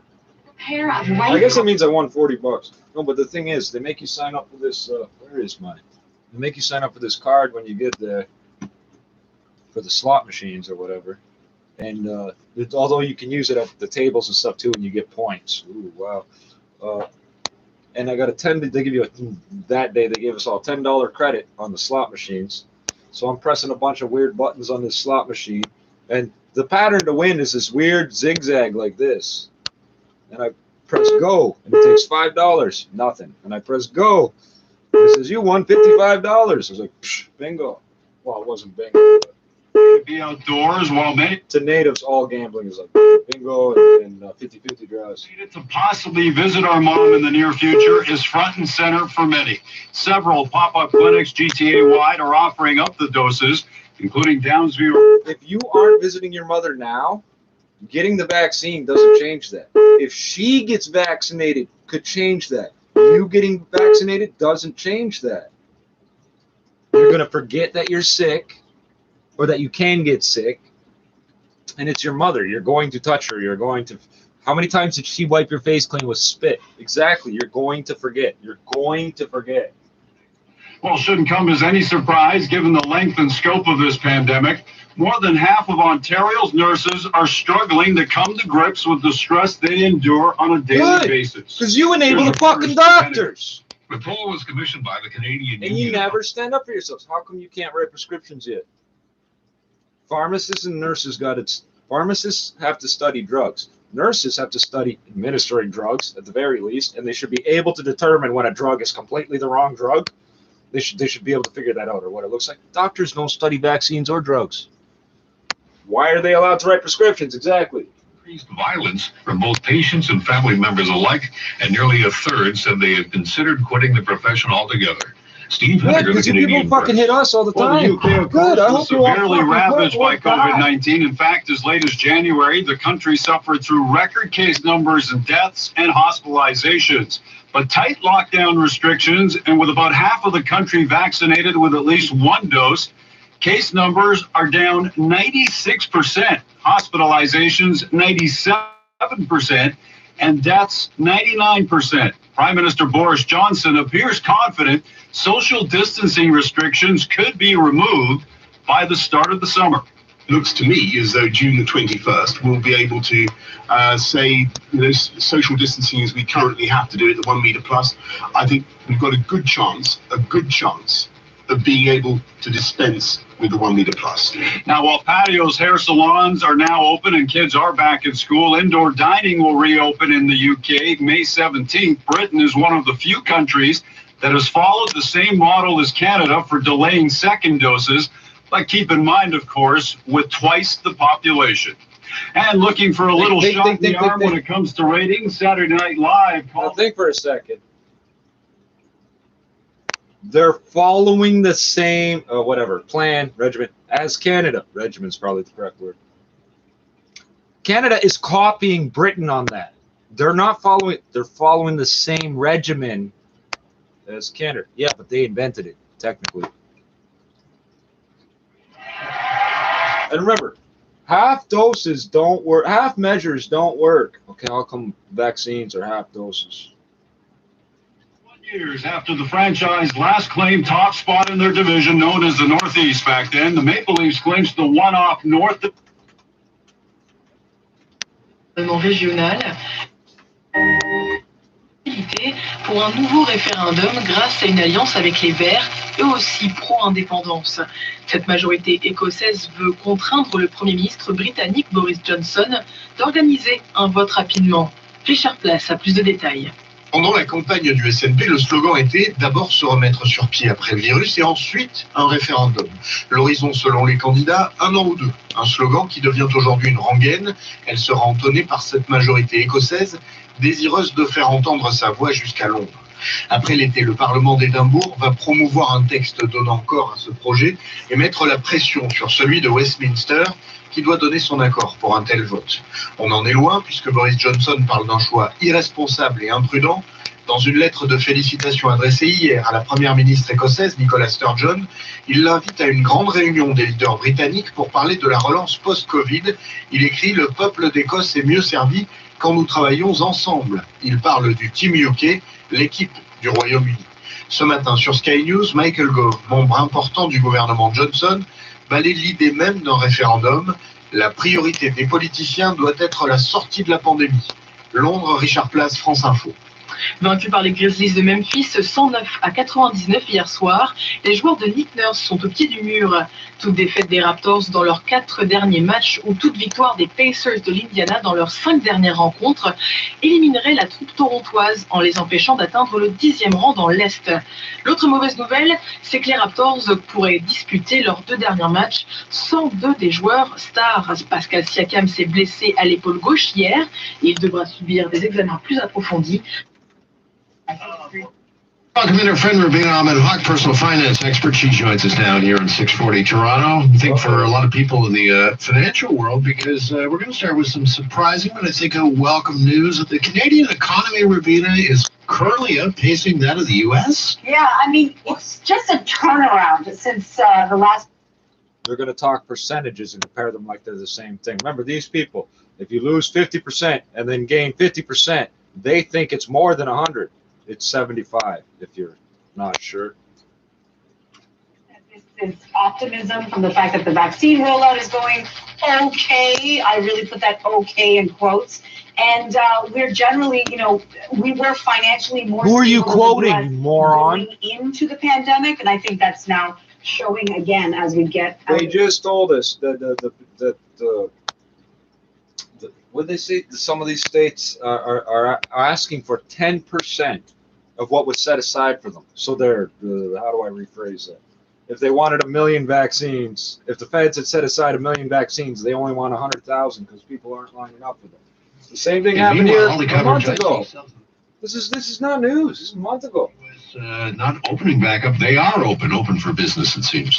Yeah, not only are they open for business. And analyze the numbers yourself of how many each day got done and all this shit. Compare it to how they're presenting. Oh, it's going up and up, and it's like this and it's like that. It's never how they say it. So we have to also bear in mind that this special while also staying physically distanced. 680's Kiwana Turner joins us with some helpful tips. How about a driveway serenade? Even when it comes to employment, we're expecting that employment numbers are going to be lower for the month of April than they were for the month of March, because that's when the real strict lockdown measures came in, and people in those typical industries that we've been talking about, restaurants, hotels, and bars, tourism, lost their jobs once again. There's no real big explanation. I mean, the United States is still a huge economy. We depend on it. 80+% of our trade goes through the U.S. border both ways.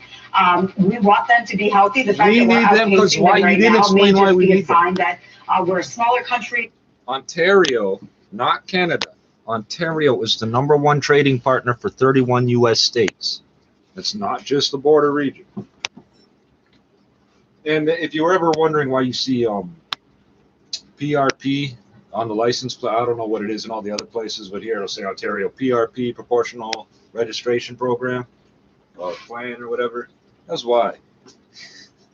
These trucks are not driving around in their own state. They're coming here, and they're not stopping in the 6 states in between. They're coming here and going back.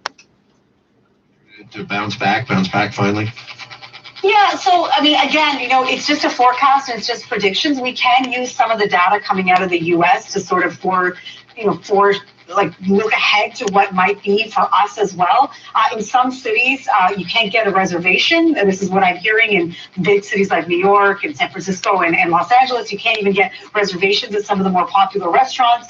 Restaurants are saying that their activity is up 200-300% compared to before the pandemic. So people are out there wanting to spend their money. It could be a short-lived blip, though. I mean, it's much like after the financial crisis in 08-09, after things started to pick up again and people felt more comfortable about their personal finances. Around 2019. Big ticket items again, like cars and appliances and things that cost thousands of dollars. And so we did see a little bump in, those purchases. I think that we are well poised. This is an artificial lockdown, an artificial economic slowdown. It has nothing to do with, a lack of innovation or a lack of. It's an artificial lockdown. That's another Freudian slip. There's a deadly virus, and we have to protect ourselves from it. So once restrictions are lifted, I think that we are going to see, especially in the short to medium term, a really big pickup in the economy, because a lot of us have been able to save money and we want to go out there and spend it. All right, meantime, I want to talk to you as well about TikTok here this afternoon. I don't know about you, but I'm not on TikTok. What I know about TikTok is it's big for dancing videos. There's a lot of cooking and recipe videos there, but apparently as well, pretty popular, Rabina, is personal finance TikTok videos.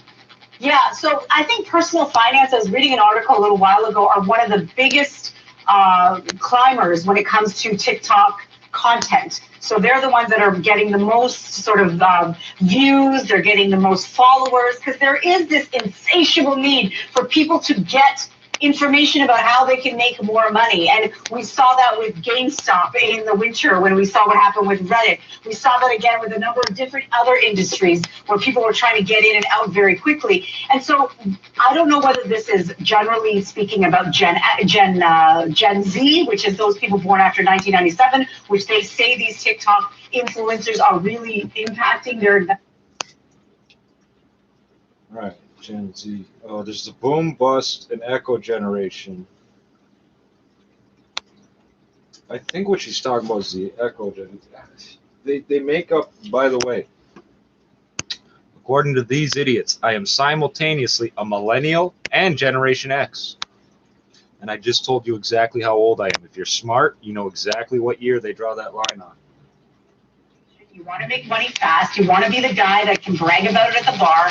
And these TikTok influencers, like the one that the Wall Street Journal. And the other thing is those names for the generations, the bumps in the birth rate and all that shit only apply in like a country or a smaller, like a province, a state. They don't apply to the whole world at the same time. Well, they're going to talk about millennials around the world and Gen Z around the world. Why are you saying Z? It's Z. At 22, perhaps he can. He may be some mathematical whiz that, you know, I cannot understand At because 22, he's got so a brain from that 97 is to now bigger would than be mine, 24. but, we have to be careful. They're giving the same spiel for 2 years. Where to put their hard-earned we wouldn't cash, notice because of where to put COVID. cash maybe that their parents have lent them that they're supposed to be using for tuition. I would not use TikTok as a place to get real financial advice. Use it as entertainment. If you hear something interesting, go do your own research. And speak but the radio / internet is much better than the internet / internet, right? Yes, these videos are slick, like a lot of them are these days on YouTube. They look good, but the big question is, are they any good when it comes to the information? She's not going to correct them. He said YouTube. Instead of TikTok, he said YouTube. She's not going to correct them. It's one thing, I guess, to maybe be a fashion or style influencer and recommend a pair of shoes. It's something completely different, right, when you're talking about people's money and investing it. So I have a problem with influencers in general. Hold on. So it's okay for me to tell you to waste 90% of your money, but what you do with like 2%, that's where you draw the line and me saying anything. Huh? Wow. Hey, by the way, here where I am, I'm a financial advisor. Yeah, there's no test. There's no certificate of qualification.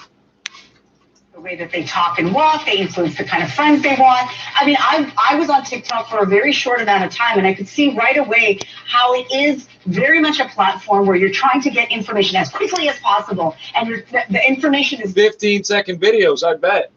And so if you're getting, and by the way, it's just like YouTube. It's going to show you what you search for and look for. So if you keep seeing dumb financial advice, either you've been reading your own articles on your own phone too much, or that's what you're looking for. Grow your wealth.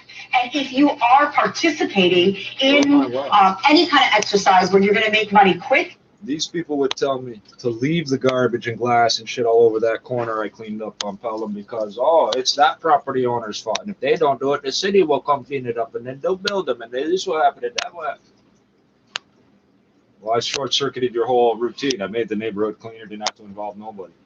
And when I use the term clean, it's not what you people mean, where, it looks white and I don't see bad things. That's not what I mean. It's like cleaning scrap metal. You just separate it to where it goes. Like recycling just means pre-sorting your garbage.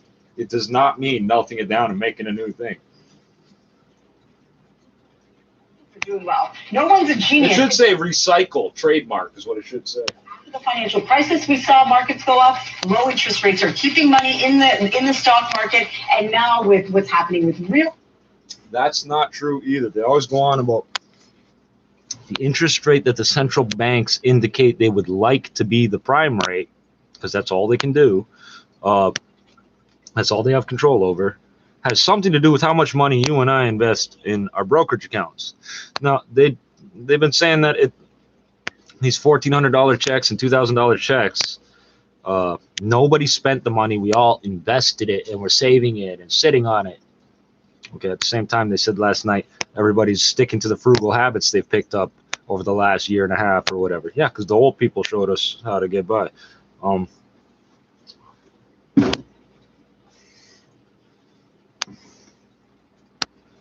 So millions of people with thousands of dollars apiece can affect the stock market that much, but then they say no, it's the interest rates on the prime rate of the central bank, which only affects, I don't know, Deutsche Bank on the other side of the planet trying to borrow money overnight or something. Like there's no direct connection. We're talking about 0.25%. You know what you're worried about? The 28% on your credit card. Should you put $100 towards that or your investment account? You're going to put it towards a credit card if you're paying attention. Whether you felt that way, but now you can consume it from people all around the world where you may not even know where they came from or where they live or how to get in touch with them if things go wrong. Financial advisors in some ways are a lot of people will. That's it. So people are not borrowing money at those rates to invest. They're borrowing, well, they are, but not in this sense of investment, financial instruments and shit. Corporations, small, medium enterprises, all that shit. If interest rates do drop, if the central bank rate drops, the prime rate might drop at the retail banks, and then your line of credit, your $50,000, $500,000 line of credit for your business gets 1%. Get mad, Chomo. It's all good.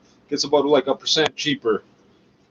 You'll spend more on stock and overtime and improvements to your business. You're not investing in the stock market. Well, that's where the bulk of that money is getting borrowed. Like, that doesn't even make sense. Your explanations don't make sense. That's me. Ravina, really good conversation, an important one. Thanks so much. Thanks, Jeff. Up next, we'll talk to Dr. Ahmed Arya, who specializes in long-term. Robina? Sorry, just the earliest place I remember living is a fucking slum building on Robina Avenue, St. Clair and Oakwood. Vaughn Road, Little Jamaica, all that shit. Employmentlawyer.ca. This spring on. Yeah, the weird thing is my mom seems to have gravitated towards black people in black neighborhoods my entire life, and she didn't seem to notice it. She didn't seem to notice it. This is the fifth time someone's crashed into that statue. It's about the same thing. And the best part, you're in and out in just a few minutes. Go to shhealth.ca to book an appointment today at one of our 5 GTA clinics. All I know is these girls think I'm white. It doesn't matter if they're white or black is irrelevant. They think I'm white. It's one girl fucking already had a kid with a Micmac. I don't know what happened between them, but when she thought I was white, she seemed to like me. When she found out I was Micmac, it all turned around backwards. Or black, I think was the word that set her off. By Oracle Poll Research. That's right. Twice in a row, she tried to get a white boy. Both times ended up with a black Micmac. What? That's my fault. I need that taken out on me. Over the past year, just over 80% said their workload had increased a lot during the pandemic. Over 90% feared bringing COVID-19 home to their families. 70% reported facing increased violence from both patients and family members alike, and nearly a third said they had considered quitting the profession Their altogether. family members or the patients? The Canadian Press. So that would be ambiguity and possibly a split infinitive. That may or may not have been a split infinitive, but it is ambiguous. Are they facing violence from their own? They're afraid of bringing home COVID to their families, and they're facing more violence from patients and families than family members. Their family members, or you're a fucking news, or you? How do you get the CRTC license being this sloppy? That's all I want to know. Because you got to present yourself as being damn perfect to get these licenses. So they took away the college station licenses, both in one of them, because supposedly they failed to broadcast the timestamp once. Some shit like that. I don't know what happened to Aboriginal Voices Radio, but from what I could tell, they're a bunch of sellout race traders anyway. The population before Victoria Day. In Alberta, Mounties handed out tickets to dozens leaving an anti-lockdown protest. Hundreds gathered outside the Whistle Stop Cafe in the hamlet of Mirror after health officials shut it down earlier in the week. RCMP took the first 3 hours of the rally trying to educate demonstrators on COVID-19 regulations and notify them they are in violation of the... So you're getting up in their face and you have to... Right.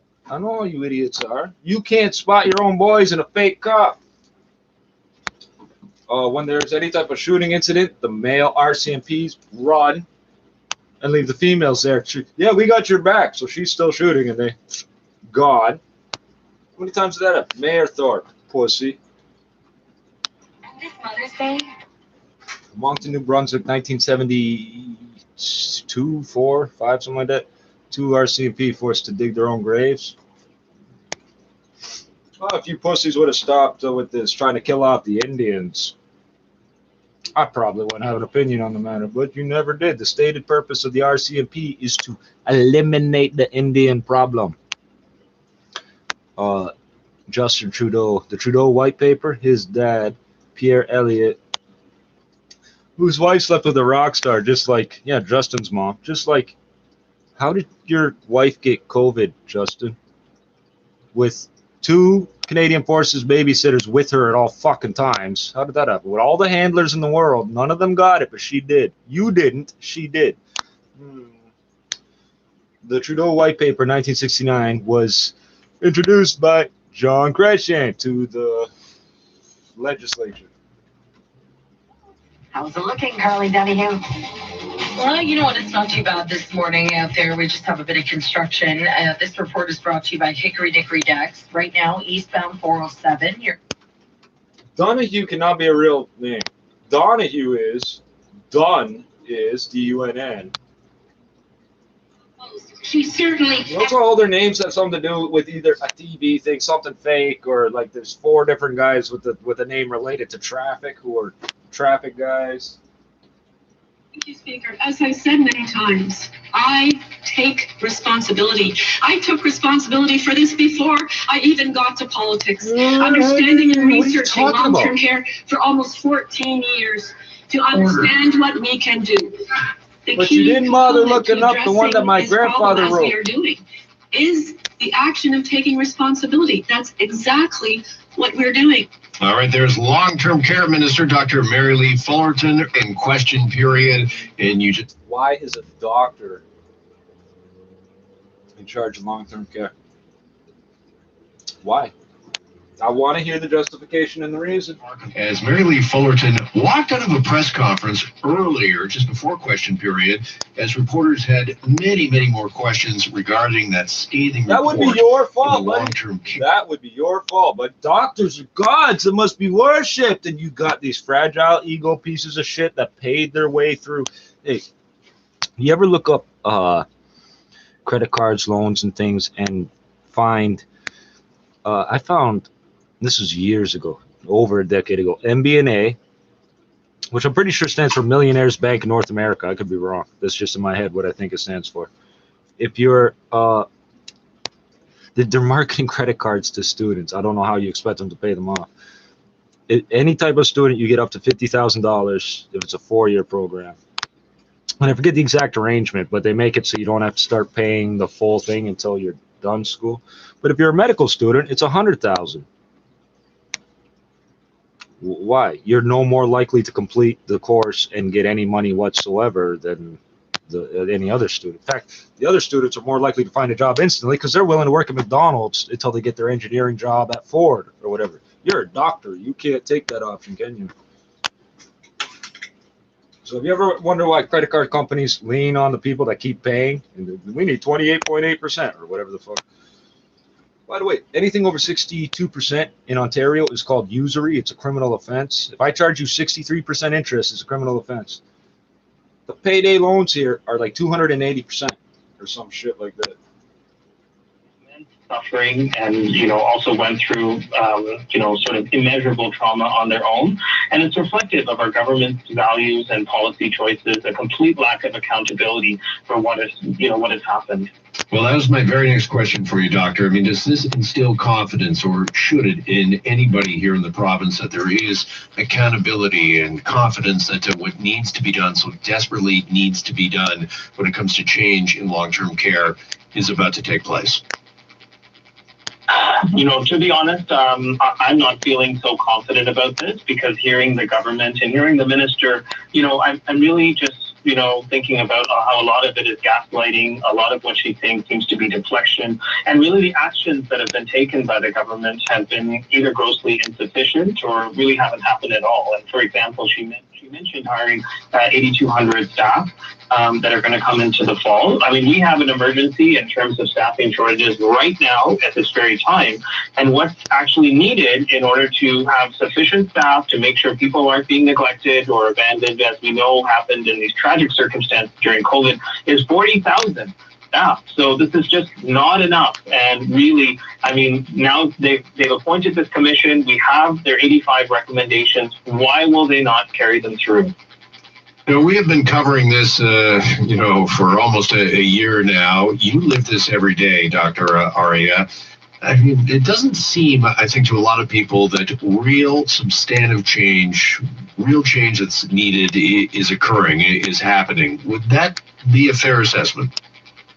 Yeah, I mean, absolutely. I mean, we've known the long-term care system was already in a crisis before COVID-19, and the Minister of Long-Term Care did acknowledge that. And COVID-19 was a crisis within a crisis. So now that COVID-19 is gone, I mean, things are actually, to be honest, worse than they were before. And the sort of number one thing that we can do to protect residents and make sure they're getting good quality care is to hire more staff. And I mean, we just don't have enough staff on the front lines of long-term care homes. You don't have qualified people to hire. Our hospital system is completely stretched. Instead, we're actually transferring more people to. So what you did, what you've done is you told all these students they should become medical staff, because that's what we need, all these people. You needed PSWs. Now you're going to have people that are inadequate for the purpose of medical shit getting paid extra because they're they're employed by a hospital, but they're assigned to a long-term care home, but they know less. That's great. That's great. You're a fucking genius. You're a bunch of fucking geniuses. At rubber stamp, rubber stamp, rubber stamp. Now you did that year, and you graduated 2 years of fucking doctors, medical students already. Like where do you think more people are coming from? Where do you think they're coming from? The doctor that discovered this shit died, and nobody talks about him. Li Wenliang. He's been dead for 2 calendar years, bro. They gave them rapid training, like a 3-month course. They got them on the front lines. They made sure they were only working in one home. They were paid at top union rate. And I mean, with that, they had a much better outcome in the second wave as compared to Ontario. So this can be done. It can be done with the urgency that's required. But actually what we're seeing is, once again, we're seeing a government that maybe moves one step forward, but then walks 2 steps back. And even recently, they put out a directive that says that, staff who are vaccinated can now work in multiple homes. And that actually goes against what we want to do, where we want to give people. So you can asymptomatically transmit to multiple homes. That's great. These are the same idiots wearing gloves, touching their masks, touch this, just like the CEOs at the South. You know why there's an outbreak at the South? You would like to see the government action as something that they could do that would immediately make a difference, a big difference? Yeah, so I mean, the recommendations are quite clear in the commission's report. So basically, I mean, we need to hire enough staff firstly to get to the 4 hours of care per resident per day now, not 4 years from now, as this government is doing. 4 hours. People are living out their last month. I don't need 4 hours of care. You need 4 hours billable for payroll. I only have 7 minutes per resident to get them ready to drag them down to the cafeteria. But bring the food up to them, stupid. Why were the cafeterias, or whatever you call them, still open in the middle of a pandemic? Right, they were legally required to be closed. The woman was on the fucking radio bitching, but I've only got 7 minutes. How many trays you can carry? At least 2 trays, can you not? You can carry one back and forth. Like what? How many minutes does it take to move each tray? You've got 7 now. They will describe these situations that are physically impossible. I've only got 7 minutes to do that. Well, then you can't physically do that, but you do when you want to get paid for it, right? It doesn't make sense. If the timing was that tight, why are you still trying to do it that way? How come none of you have read the report on the extended care nursing home fire? How about the one in Quebec? There's nursing home fires all the fucking time in this country. Commissions. We've had people look into this. We've had questions fired to the minister. At the end of the day, really, I mean, where is, you're absolutely right, where is the urgency, and how do you get that urgency from this ministry and this government to really address this? Yeah, so I mean, absolutely. Just to remind our listeners, Jeff, I mean, even just during COVID, we've had the military report. We had a report from the patient ombudsman. We had a staffing study report. We actually had 2 interim reports from the commission itself before Friday's release, and then we had the Auditor General report earlier last week. So I'm just so exhausted and tired of reading these reports, which are, by and large, kind of very similar and giving these big picture recommendations that we all agree on have been actually a problem for decades. I mean, at this point in time, we just have to hold those in power to account. And, the fact that, the system is not fixed after all these reports is just absolutely egregious. I mean, what will it take? After so many people were lost during COVID-19, close to 4,000 people died, 11 staff died. Many of these deaths were preventable, and as we know, and as the Commission's report itself outlines, people didn't just die from COVID-19. They stopped counting at 11, just like the cab drivers and limo drivers. So when the numbers were at 2,000 dead people in long-term care, 8,000 people connected to long-term care had died. It's not 11, it's 8,000. Now, we went from 2,000 to 3,700 officially. 11 other people died. No, 11 cab drivers and limo drivers died by last April when they stopped telling us about it. And just because a staff member at a long-term care home dies, even though it might be from COVID, during a pandemic, you do not have any right as a member of the public or as a resident or any other fucking thing to know that somebody died. You have no right. There's nothing that says you have the right to know that somebody died. They're just not in a year. Nobody else has died in a year from this shit. Bullshit. You've heard the one that fucking thing complaining about their working conditions. Identifies the right people for your job and actively invites them to. Find out why there's nothing tougher than a diamond. Call 1-800-567-HURT for your free call. So you can get fucked around long enough that all the evidence disappears because they're tipping off all the people that you're trying to fucking charge criminally to what the fuck happened. Exactly how, with a crippling back injury, am I supposed to make it on public transit after being attacked by a transit driver with a transit vehicle? Struck with a transit vehicle. I'm supposed to take 2 types of public transit, including the one that hurt me, to get to some clinic. Law fucking office I can't get to. When I email them and tell them we're not doing business, now I don't know if they called the cops or they pretended this person was a cop. Call me from a blocked number. This is Peel Regional Police, and you can't threaten people. And excuse me, I told them we're not doing business. I'll tell them whatever the fuck I want. You can't call me and threaten to charge me for telling someone I'm not doing business with you. You fucking idiot. And again, it was a female cop. Anytime, or whoever it was, anytime they got something stupid, it has to be a woman that gets sent to say it. Just to make clear, they want me to bitch about these women are like this and like that. No, I know a dude put her up to it. It's Peel Region. And it doesn't matter if it's a real cop or not. That law office is located in Peel Region, and they feel comfortable enough to pretend to be the cops. He said he's firing us. You better call him and threaten him to not threaten us. I'll blow your fucking law clinic up, stupid. But hey, Your Honor, you have to prove I know which one it was. I don't even remember the fucking name of the place. This is administered earlier. Oh, but Diamond and Diamond doesn't have any records. They can't help me. They can't help me. They can't help me. So go ask them who the fuck it was and then charge me and then prove that they. Oh, yeah, catch 22s, eh? To adults 40 and older. There's a catches 22. Each region has vaccinated. Oh, I forgot to tell you guys, there was a stabbing here yesterday on Chomo's floor. So, it's the 9th floor. I was hoping it was him, but obviously it wasn't. Reporting live, I'm Michelle Morton. And many COVID-19 pop-up clinics are open in the GTA today. That's only 2 stabbings this month. Or 2-week period or whatever. Residents should remember today is the last day the clinic will be operating. The Albion Arena Clinic is open from 10 a.m. until vaccine supplies run out for those 18 years and older living in the postal codes M9D or M9W. And enhanced safety protocols. We look forward. The status of the investment account at the time the adult child is added. You guys have the worst fucking transmitter in the fucking world, eh? You hear it popping like mic pops up and down and up and down. They did it 3 times there while I'm trying to pick the volume. Haven't triggered the tax bill yet because they haven't been sold yet. Why don't I tune it in on the thing here or on the? Because it doesn't work. Because it doesn't work. You have to afford a card that has a digital FM receiver to pick that on. Well, that's useless. Hey, Moses, I thought you were the master of the last mile. You taught me how to sell drugs, stupid.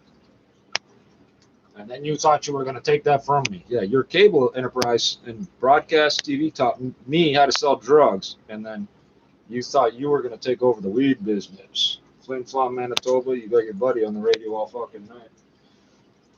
He probably smokes dispensary weed, too. People downstairs bragging to me, I got weed that's 26%. Cops tell the newspaper that our weed is 36%. Why the fuck are you telling me this? People constantly come up to me telling me about the weed they got off somebody else. I got rid of that. Why the fuck are you talking to me? If you don't have money to buy weed from me, fuck off. I don't want to hear. I don't give a fuck. No, I'll laugh at you and everything, but I don't give a fuck. They're waiting for me to go, oh, I could do this and I could do that. If you're dumb enough to smoke 26% dispensary weed, you deserve it. To the account that it really is like a 50-50 thing, and you know they own half and the other person owns half. But Yeah, no, it's access to the entire account. which could be risky business. I mean, I don't want to sound Well, disparaging. that's why you have to have the utmost trust in them. So then, what other? That's why you have to pay attention to how you register. If you have bank accounts that you're registering to what I would have called a virtual bank not long ago, but they're all internet banks now, but they're not all virtual banks. For some of them, everybody who has access to the account, depending on how your personal accounts are registered, might be able to transfer money in and out of all the accounts. And for some of them, you'll only be able to transfer money out of your account and into the other account, depending if it's a joint account or not. Be very careful with those details. It's like the difference between joint tenancy and tenants in common on land registration. Any marital issues, because if there's a dissolution. Please keep fucking with your transmitter volume. I just want to say, I reinvented electric cars and I'm sending people to Mars on a rocket ship. You didn't reinvent anything. You made them the worst possible. So in case you didn't know, we've had electric cars as long as we've had steam-powered cars, 1890s. Oh, yes, we did. Oh, yes, we did. We've had photovoltaic cells since the 1890s. Yes, we have. You don't have to believe it. Olivia Rodrigo. I'm Enrica Amatoro. You're listening to All News Radio. This is 680 News. It's 8:38. Well, happy Mother's Day. Just remember, they had to redesign all the coolers and fridges in the entire world and all the Shoppers Drug Marts to handle 4 degrees Celsius. Saga mother of 2, Sonia Zinn, knows exactly what she wants for Mother's Day. That blood clot with the J&J vaccine. As we speak, from data in the United States, there have been 17 cases and 8 million doses. So if you do the math on that, that's like 1 in 240,000. No, it's not. It's 1 in 500,000, first of all, and that's not the numbers. It's 1 in 40,000, according to the European Medical Association. And it's an Austrian man that was giving us, he has got an Austrian accent, giving us those numbers. I believe him. So she just said 17 out of 8 million. So let's say 16 out of 8 million would be 1 for every 500,000. It's actually 1.0625 versus 0.0625. It doesn't matter. It's 1 for every 500,000 from what she just said, but it's actually 1 in 40,000. Remember, they said, oh, it's 1 in a million, 1 in a million, when the official number was 1 in 250,000. Oh, it's 4 in a million. No, it's not. It's 1 in 250,000, and that's not true because we already heard them telling us it's 1 in 40,000. Which is why, remember, 3 months ago I said Norway already told us they're not giving the vaccine to people over 80 because they just die. Anybody over, I believe they said 65, doesn't produce an immune response that's worth the fucking trouble. There's no point. No, it's not like that. It's not like, so far, everything I've said and brought to you is borne out to be fucking correct. When nasty, instead of saying, look, the risks are 1 in 240,000. How is it 1 in 240,000? By the way, if it was 8 in 8 million, it'd be 1 in a million. 16 in 8 million, 2 in a million is 500,000. How is she getting 240,000? Her numbers are worse than mine. What happens if we don't give the vaccine? And on that side of the I used equation, to get the answer just wrong, a and the lot teacher didn't worse. notice And sometimes. that's the problem. If we don't vaccinate against COVID-19, we'll have more potential variants, we'll have greater spread, we'll have more cases, more hospitalizations, ICUs, and No, she listed those in reverse order to make it sound like the important. You'll have possibly more cases, but possibly not, because people that are vaccinated think they're immune to things. They misunderstand the meaning of immune system, immunology. They think immune means cannot touch me. You will not have more variants by not vaccinating, because once you get infected, your body has all the immune response it can possibly generate. The vaccinologists already told us the best immunity is what you get from the virus itself. Everything else is a knockoff. You won't get more variants unless you vaccinate. And if you want the most number of variants possible, only give them 1 dose. And if you really want to fuck things up, give them 1 dose, wait 4 months, and give them the 2nd dose. And you will have the maximum possible number of mutations. It's no different than using some of the antibiotics and then not finishing them. And then switching to a different antibiotic and then not finishing. Hey, syphilis is on the rise. people downstairs release it. City of Toronto staff got caught spreading bed bugs, scabies, tuberculosis, hepatitis. The public health people say, yeah, it's the City of Toronto Celtics staff doing it. They're bringing it home to their families, and yeah, that's how filthy these people are. Concern. If the ICUs and the hospitals are full, what that means is that it goes right down to primary care, to getting the simple tests, to getting basic medical care. And that is of a major concern. We've already seen hospitals being canceled. You know, I'm talking. Now, what these people won't admit is that the number going, you could make the ICU numbers 0 right now. Let's say all these people either died or got, let's say half of them died and the other half got cured. The medical system will not recover from that instantly. No, it won't. You need to wait 4 years for more doctors and nurses, plus equipment to be replaced, maintained, cleaned, supplies restocked. I believe what makes the most sense at this point in time is to get the first shot available. I truly believe that what makes the most sense at this time is the first shot is available. I bet she also says, now I didn't hear her say this, I bet she says to immunize kids too, right?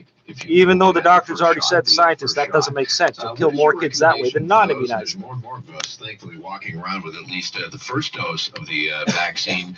What are kind of the do's and don'ts? At least the first, at least. Every little bit counts. I'm wearing the mask. The public health aid. The COs at the Toronto South, they all come in, there's a post. They lean on the post, and then they do this.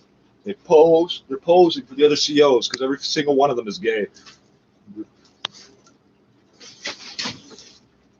They all do it. Every single one. Not the blacks, but all the white guys and the half-breed, the Hindustanis and crap, whatever, the ones pretending not to be white. They all do it. 8%. What do the blacks do? Scream at you if you don't put the mask on. So this is it.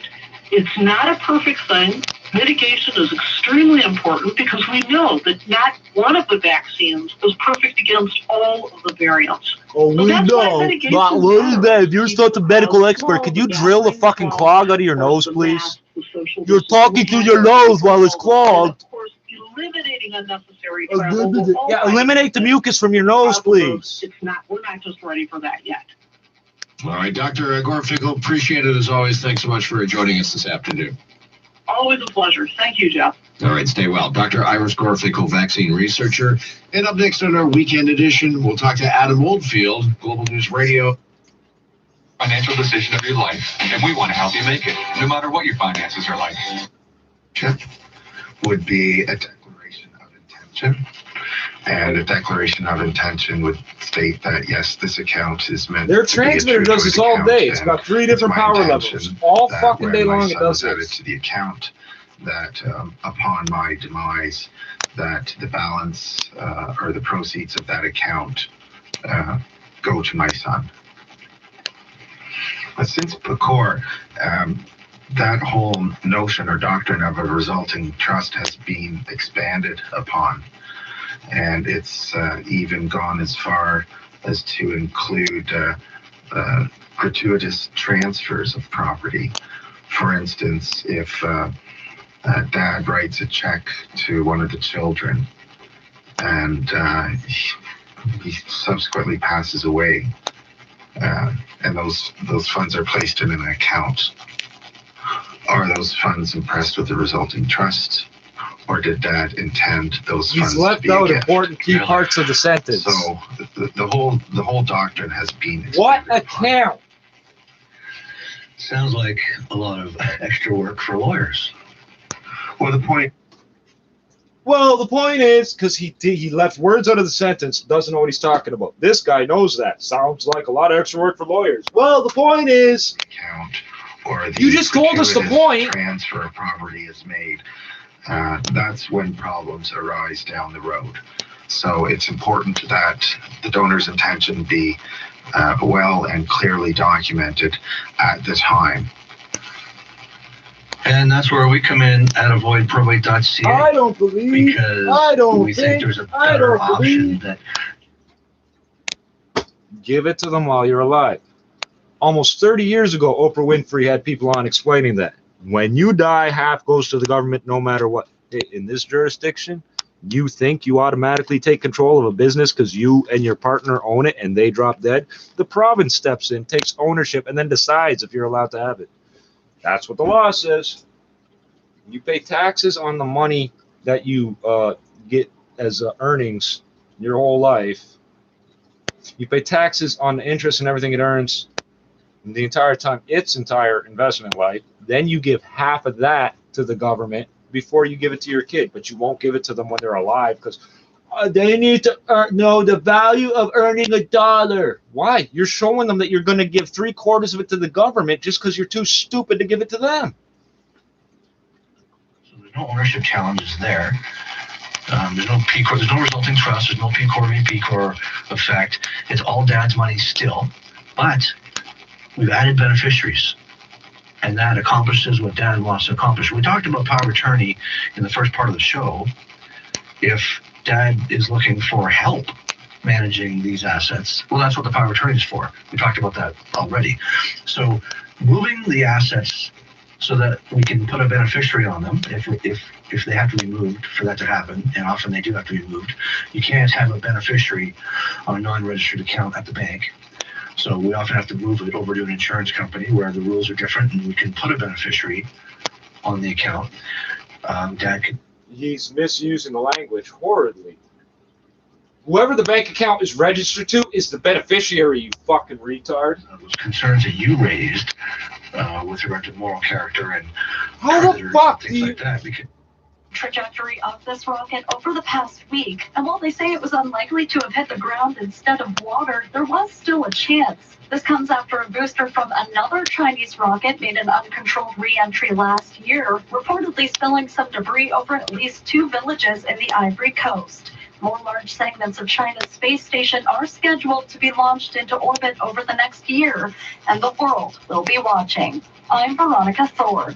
You're listening to All News Radio. This is 680 News. Are you looking for something interesting to watch with Mom on her special day today? 680's James Mackin is joining us with his top 10 list. Have you ever wondered what a superhero family is really like? The man I knew was never at home when I was a kid. Too busy saving the world. Jupiter's Legacy is a new show on Netflix starring Josh Duhamel, Leslie Bibb, and Ben Daniels, and it tells the tale of a superhero family one generation after they first appeared. This isn't your regular superhero show, though. You definitely want to watch this one after the kids go to bed. If you're looking for something to connect with the kids, perhaps this documentary about Sesame Street is for you. Children are watching a tremendous amount of television. So why not see if it could educate them? Street Gang, How We Got to Sesame Street breaks down the creation of the long-running iconic children's show starring Bert, Ernie, Big Bird, and more. Drugs. That's available on your Jim video on Henson. demand service of choice Drugs. now with the Must Watch. I'm James Mackin. And you always see that credit, whatever, blah blah blah, created by Jim Henson on every, and then there's Sesame Street on every fucking country in the world now. Drugs.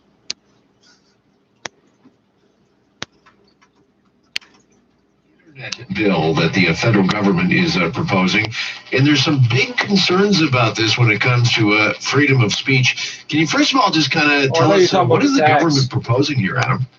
Okay, so I was excited when Mary asked me to join you today on this, because this is really close to my heart, by the way, Jeff. So Bill C-10, this is a government bill that's in the it's not official yet. It's in the process of being reviewed and so forth. But this is giving control to the CRTC to regulate the internet, what content is being uploaded. So as similar with Global Radio having content regulated by the CRTC, this originally, and again, they're making some alleged changes, but this would give them full autonomy of content that would be related to be uploaded. So where I have a bit of a bee in my bonnet over the fact that this CRTC passing Bill C-10 coming through is they're claiming that this would only be applicable to professional uploads. So I kind of question this because we're leaving the definition of professional to the government to determine. And there's, like every law that's passed, interpretations. So, the big outcry right now is this isn't right. Many citizens, Canadian citizens, are screaming at their MPs, please do not pass this, because there's a little bit of foggy about uploading your videos. And, whether it's TikTok, YouTube, Facebook, whatever, social media, video content, specifically photos or otherwise, could be governed and controlled by the government, meaning they would have the right to say, this is not capable of being online, or there could be some issues pertaining to what you uploaded is not necessarily approved. So this is really, it's so vague. Now, the government's claiming that they're going to be tightening up the definition. And recently they made the announcement that, no, anything you upload, if you are not a professional, you have nothing to be concerned about. Well, I have an issue with this because, Jeff, like, I'm a nobody. I'm just a simple guy. I kind of keep things really down simple, but I upload content regularly, political, technical, business-wise, and I can say without a doubt that if this law passed, somewhere up above, someone would be scrutinizing my content and saying, no way, no how, this is coming offline. So that's a big issue. The second one is, let's assume that they do pass in Bill C-10. Here's another issue, and this is one that I don't think anyone's quite seeing. If they pass it, it gives now the focus of YouTube to then be accountable for what content's being uploaded, because they're the professional source, which means when you upload your video, similar to today, it will say, are you a Canadian? Then when you say, yes, I am, be prepared that that content won't be shared worldwide. It will not be available on a larger scale, and again, could be taken down due to the complications of the laws that are about to pass. Okay, well, let's just back this up just briefly here. Why is it the government has proposed this bill, Bill C-10? Why do they want to somehow regulate even partially the internet? Is it because of all of the disinformation that's out there? Not necessarily. Well, that is a very minor piece of it. The big one particularly is over the fact that we know right now content that is being streamed on internet is sometimes being sent without proper fair share, whether it's musical or video, being compensating or allowing for compensation for Canadian talent. And we saw that where they, we talked about the Netflix tax, or they talked about the internet tax, as you will. So this was sort of spawned as a regulatory element that, yes, has a piece behind it to make sure that we're not uploading maybe terrorist videos or otherwise, that it can be controlled in some capacity. But the other side of it is that there is a monetary capability that the government, the CRTC directly, just like Global Radio, pays a share, that amount of money that is contributed by Global Radio. Do you suffer from congestion, sneezing, and itchy eyes in late summer to early fall? Clienta Research is conducting a ragweed allergy study with compensation of... how quick censorship is. Listen at the bigstorypodcast.ca or wherever. be frozen once Granny passes away. So, the probate process in the GTA, 6 months, maybe if you're lucky. Remember, the courts are backed up. Could be 10 months. If there's challenges, it could be a year and a half. It's onerous. We talked about this last week. There's lots of filing requirements and deadlines and penalties and liabilities and issues associated with the process. And our position is if you can avoid any part of that probate nightmare, you're wise to do so. Nobody wants to be an executor in Ontario. So this transfer of assets, I want to be really clear about this as well. When I mentioned an insurance company, a lot of people think I'm talking about life insurance. I am not talking about life insurance in any way, shape, or form. The insurance companies today have as many, if not more, investment options than the banks do. You will be amazed at what the options are. And because they're insurance companies, they can provide guarantees on investments that the banks can't provide. All kinds of different guarantees provided by all kinds of different insurance companies. Canada has some of the strongest insurance companies on the planet. They're all competing for assets under management. They're all competing to manage and hold on to your investment dollars, just like the banks are. This transfer that I'm referring to, when we take Granny's $500,000 out of Bank X, I'm not going to name any banks for sure, and we do the transfer over to any of these successful insurance companies. Is this where you pretend they could sue you or something for that? There can be some extenuating circumstances where there can be a cost associated with it. 90% of the time, this is a free transfer of assets, so there's very little downside with this solution.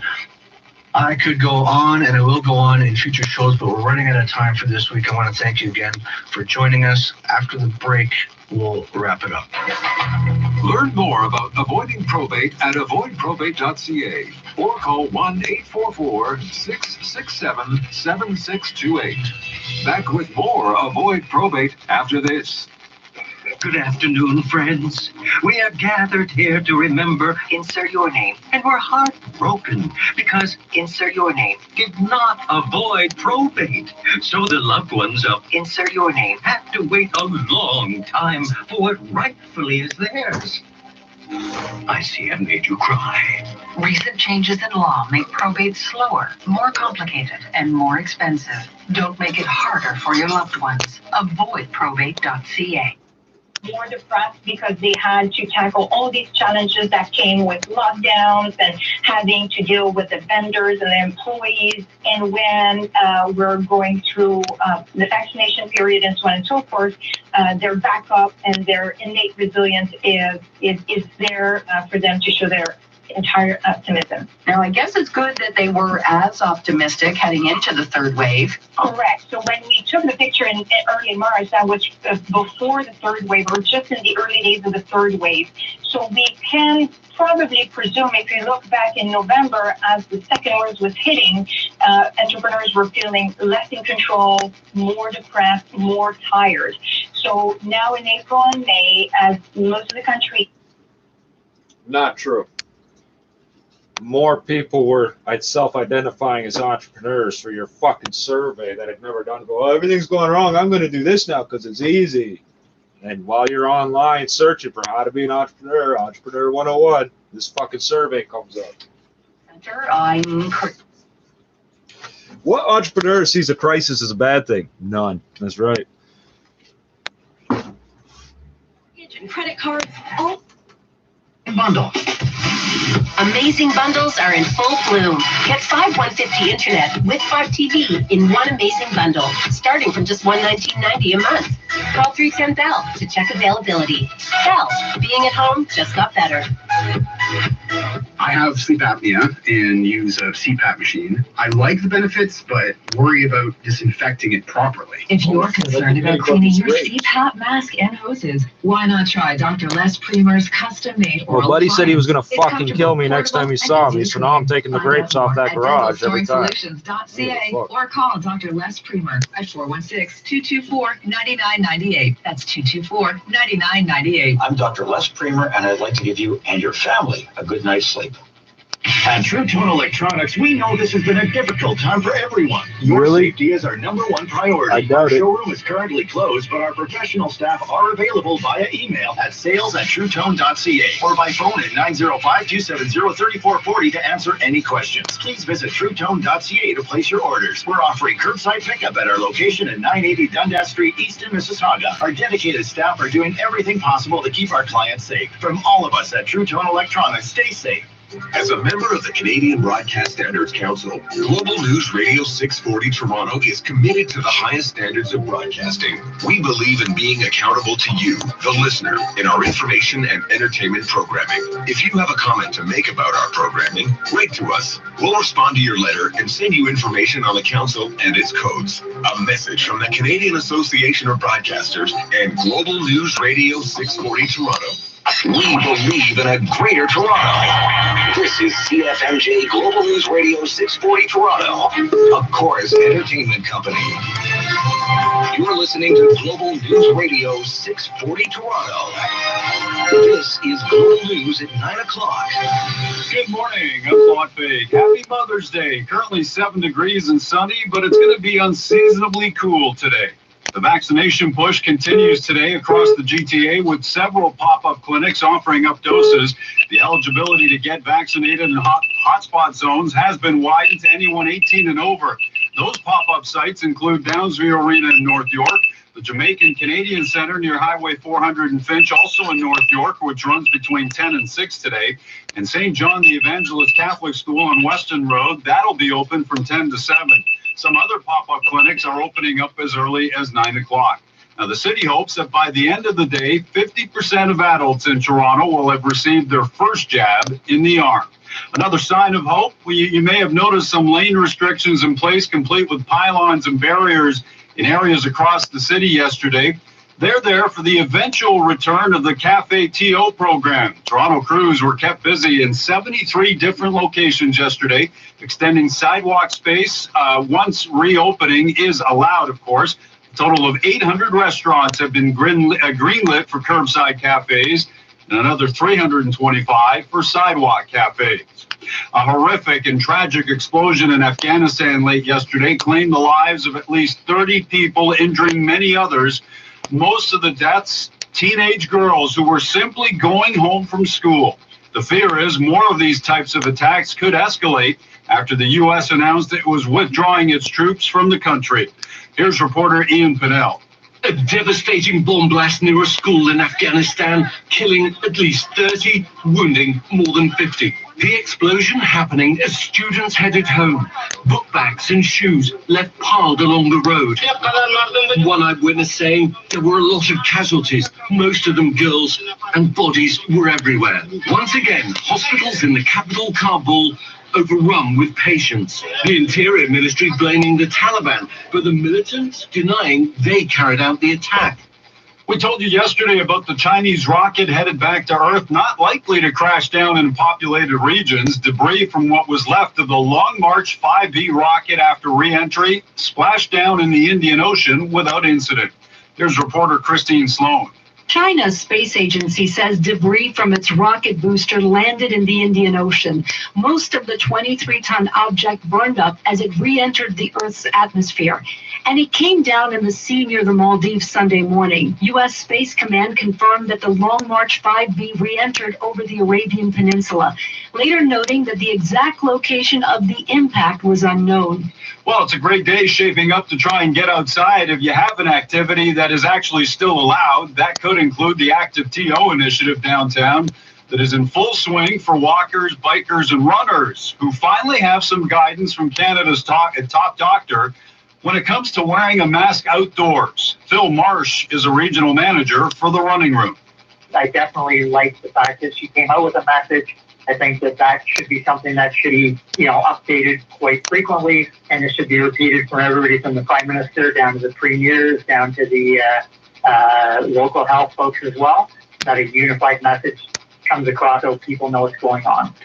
Turning to sports, well, it's certainly been a while for the Maple Leafs. How about dating back to Y2K and the Razor phone? Well, won by Toronto, and a shot scores! Right off the face-off! Vince Marner! The audio courtesy Rogers Sportsnet. Marner capping a comeback for The Razor in 99. Mm-hmm.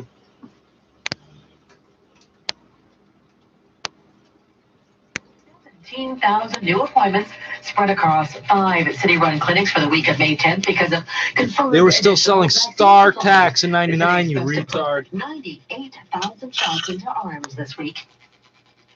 And you can book using the province's booking system at the Metro Convention Centre, Toronto Congress Centre, Mitchell Field Arena, the Hangar, and Cloverdale Mall clinics. Stateside now, where the vaccination drive right across the U.S. appears to be losing steam. ABC's Trevor Alt with the details. America's daily vaccination rate falling below 2 million shots for the first time since March. States are now turning down hundreds of thousands of doses. Kansas and Wisconsin are both asking for less than 10% of what the federal government scheduled for them next week. Now officials are hoping Pfizer's request for full FDA approval, combined with the expected authorization to give the shot to 12 to 15-year-olds, could boost confidence among young people, who now make up the majority of hospitalized patients. More than 150 million Americans, or about 57% of the adult population, have received at least one dose of the vaccine. Back here at home, one opposition leader is calling on the Ford government to reverse course on closing. Did you catch what they just did? Young people, who are the ones mostly in the hospital, and they're going to start giving the vaccine to 12 to 15-year-olds. That's a different cohort, completely different. 18 to 36 has nothing to do with 12 to 15, does it? No, it doesn't. They don't even hang out, live, or work in the same places. Will not control COVID-19 and will disproportionately harm children and those who do not have access to their own green space, especially those living in crowded conditions. He adds it's an issue of equity as well as mental health. We need to encourage safe outdoor activity that keeps people, especially those living in crowded kids. So it's okay to overcrowd us as long as you let us out for a walk a couple minutes a day.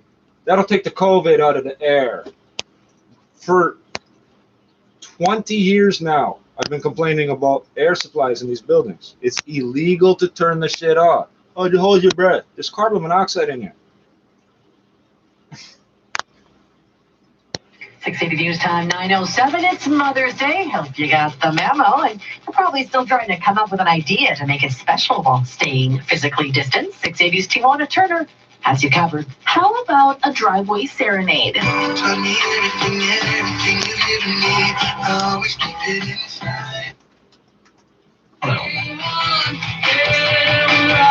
And good Sunday morning to everyone out there. Happy Mother's Day Sunday to all of our listeners out there, all of the mothers, all of the children celebrating their mothers, and the fathers as well who are celebrating their mothers, and the mothers, and so many mothers. Happy Mother's Day to everyone out there. And, you know, it's got to be a tough and a different one, knowing that, you know, maybe the kids are not going to be able to get you the breakfast in bed, not be able to take you out for brunch.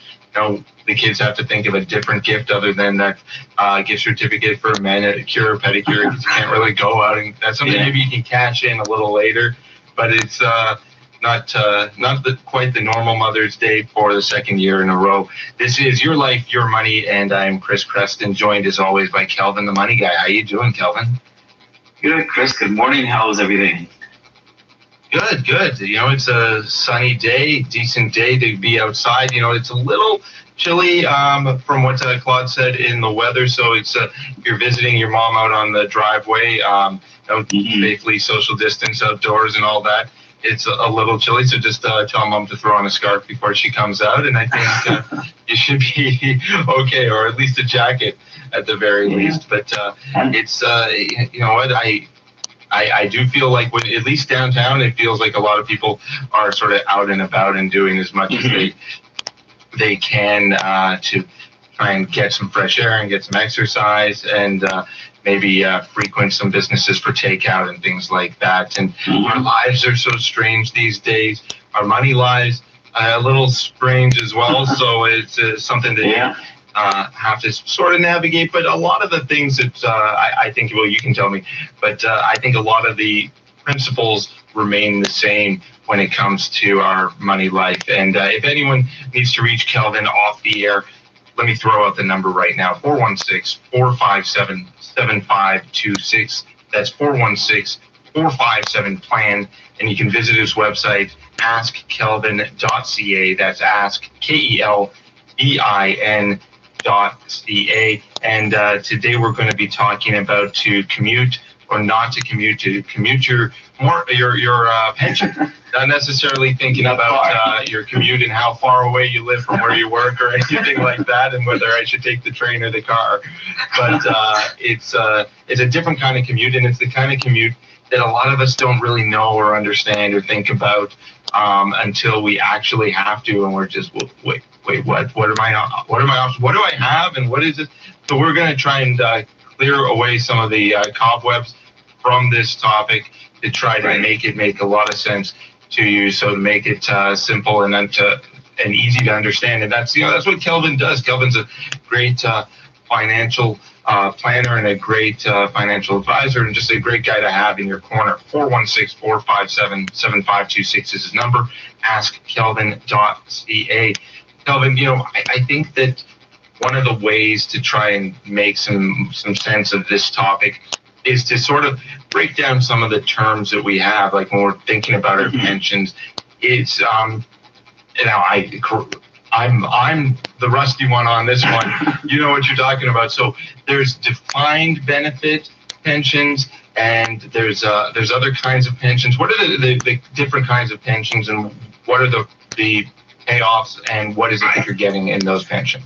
So let me give you some background on these pensions, defined benefits and defined contributions. These things are going away, There's something that was a long time ago that they put in place. In fact, 18% of the Canadian population have a defined benefit or a defined contribution. So it's about 6.5 million people that have it. 4.3 million have the defined benefits, and 2.5 have the defined contribution. So a defined benefit plan is really, if I simplify it, it's really a reward. It's really rewarding long-term employees that's been there for a long time. So it's pretty much giving you a lifetime retirement income. The money is managed by professional money managers. So you as the employee really don't have a say in how the money gets invested. So a lot of the risk is eliminated, and they inflationize it. So it's a great thing to have, defined benefit. But like I say, those are going away. So that's something that would be typical of like a public servant sort of job, right? Like a teacher, postman, that sort of job. Yeah. So the big defined benefit plans are pretty much in Ontario is HOOP and OMER. So HOOP is the Healthcare of Ontario pension plan, so really nurses and so on. And the other one, OMER, is the Ontario Municipal Employee Pension Plan, and that's pretty much teachers, so on, right? And these pensions are very healthy. Like, for example, OMER's has about $97 billion in it. So you're good. You're good to go, right? It's built that way to make that, again, like that defined benefit, so that you're able to. It was a defined benefit. Sorry, I mixed up my. Yeah, defined benefit. So those are government sponsored. The next biggie is the defined contribution plan, the DC is what they call it, and that's typically for big companies, like where the employer puts in some money and the employee puts in some money. Right. So you're putting in some money, and maybe your employer is matching. Yeah. And for people that are listening, if you have those DCs, go and do it, because somebody's giving you money. Take it. Right. So so the difference between there is the employee is being assisted by the employer to help get to the retirement. You as the employee has some decisions in the way your money is invested. So the employee bears some of the risk, whereas the DB, the employer, bears all the risk. That's why it's important for people that have these plans to go and pull it out, go grab it, and have a read through it and see what type of investments that you have if you have a defined contribution plan, because you can actually control your own destiny. Now, many of us that have it don't we don't worry. Like everything else, we don't worry about it, right? But there's some very good choices within those plans that if you sit down with your financial advisor, you can, mimic a really nice plan for yourself so that when you hit that 60, that 55, 60, or whatever age may be, you're living well, right? So use it to your advantage, and many of us don't.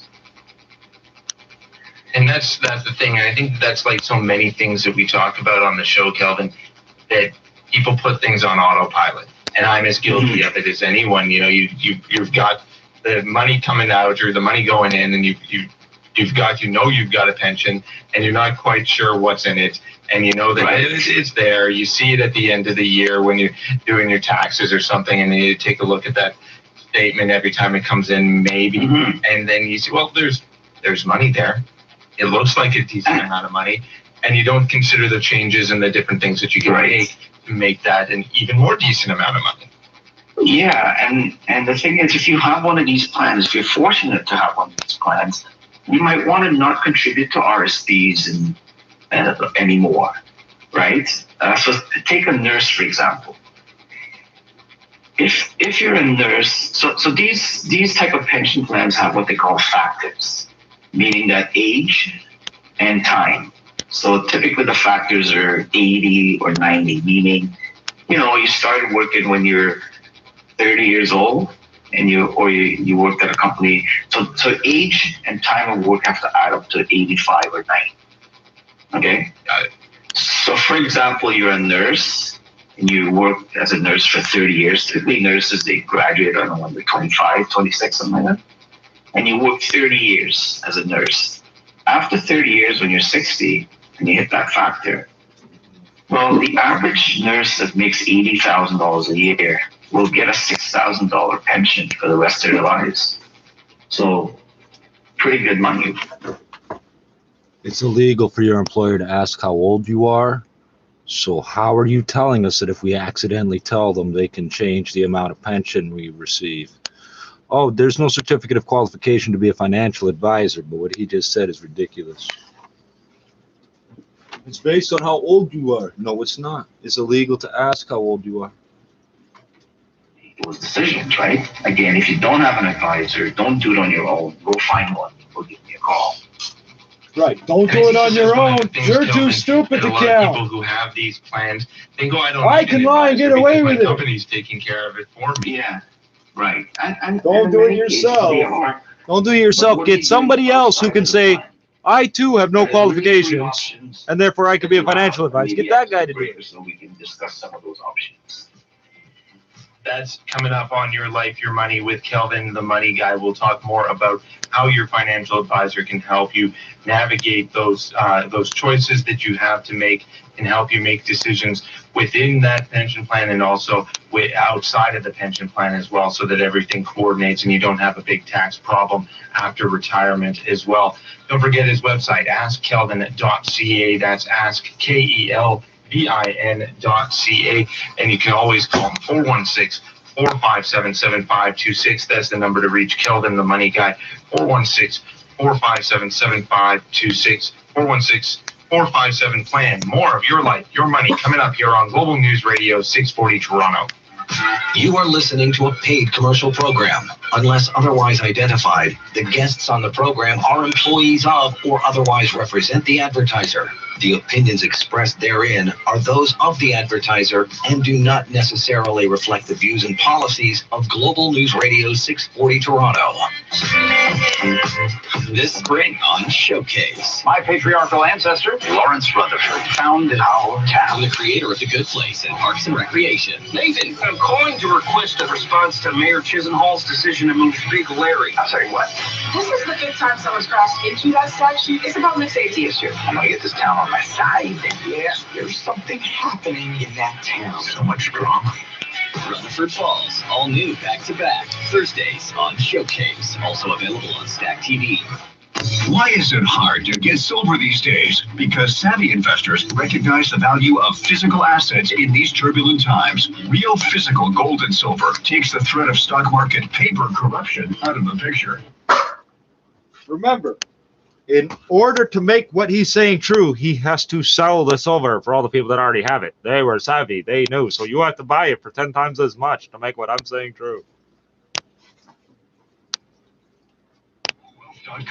And it doesn't eliminate stock market corrections, and it doesn't do any of that shit.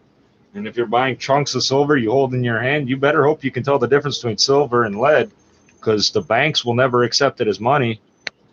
You're only going to be trading with other idiots that are going to keep trying to pass you pieces of lead or tell you that your silver is lead. Oh, what's the problem with certificates? Well, they're not paper, they're electronic. But the problem with certificates is only that certificates are issued by mining companies. Here's 100 million ounces of gold we're going to release onto the market. How many ounces do you own? Well, we think we can extract. No, that's not what I asked you. How many do you own? Oh, big zero. So what did you buy? A debt from a resource extraction company. Those are not good gambles. Dollars every day for life. Then TGIM, baby, and every other day too. For the Daily Grand Lotto. Draws every Monday and Thursday. Buy tickets in store and Is it a coincidence they're advertising on this show? Elevators. They're not We've something been we going give up much in the thought to, world like but when they're not elevators. operating correctly, it can cause serious disruptions. That's why CEE Elevator will set up a maintenance program to minimize or eliminate unnecessary downtime. During these pandemic times, your elevator needs to operate efficiently. With 24/7 service, CEE Elevator has offered the best customer service in the business for over 40 years now. Get a free quote at 905-428-8300 or visit ceeelevator.com.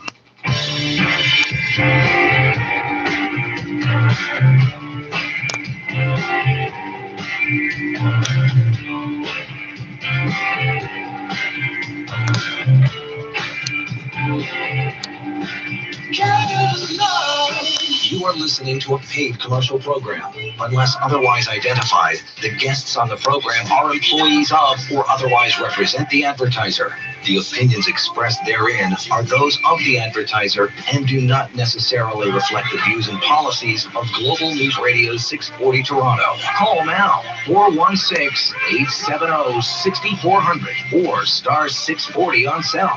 This is Your Life, Your Money on Global News Radio 640 Toronto. And thank you so much for making us part of your Sunday morning. I'm Chris Cresson, joined as always by Kelvin the Money Guy.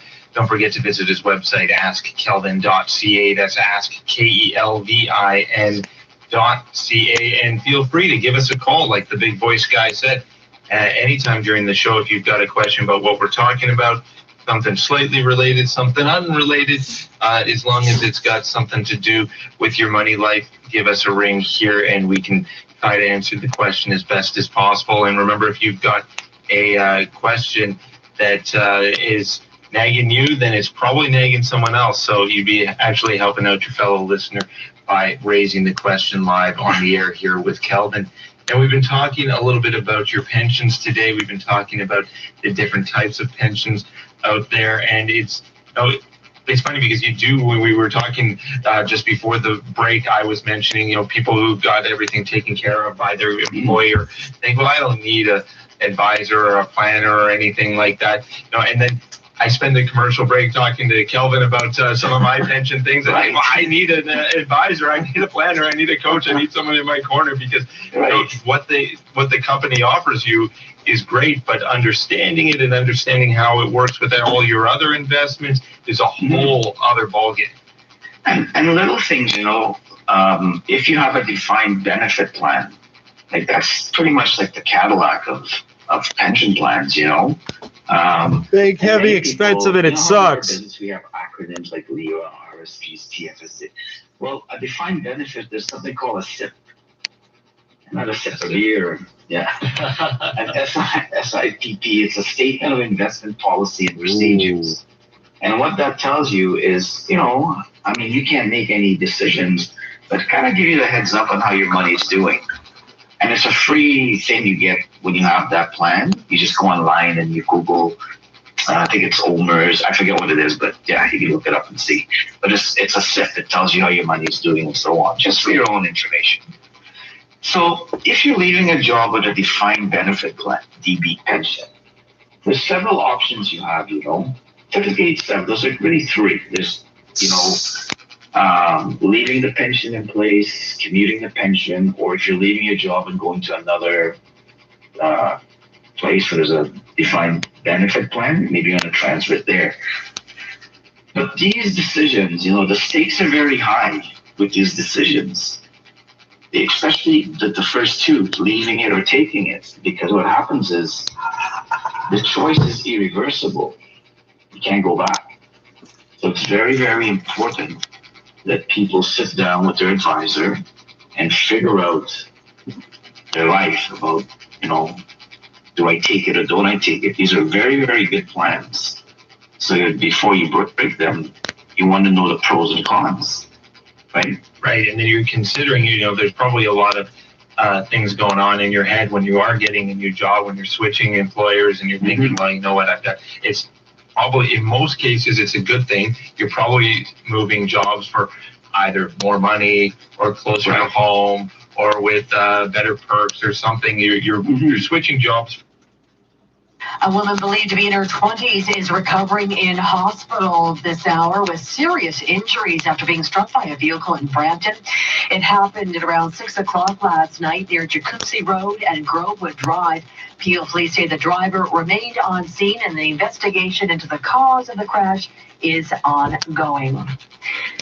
680 News Time 9:25 coming up in 60 seconds, your business report.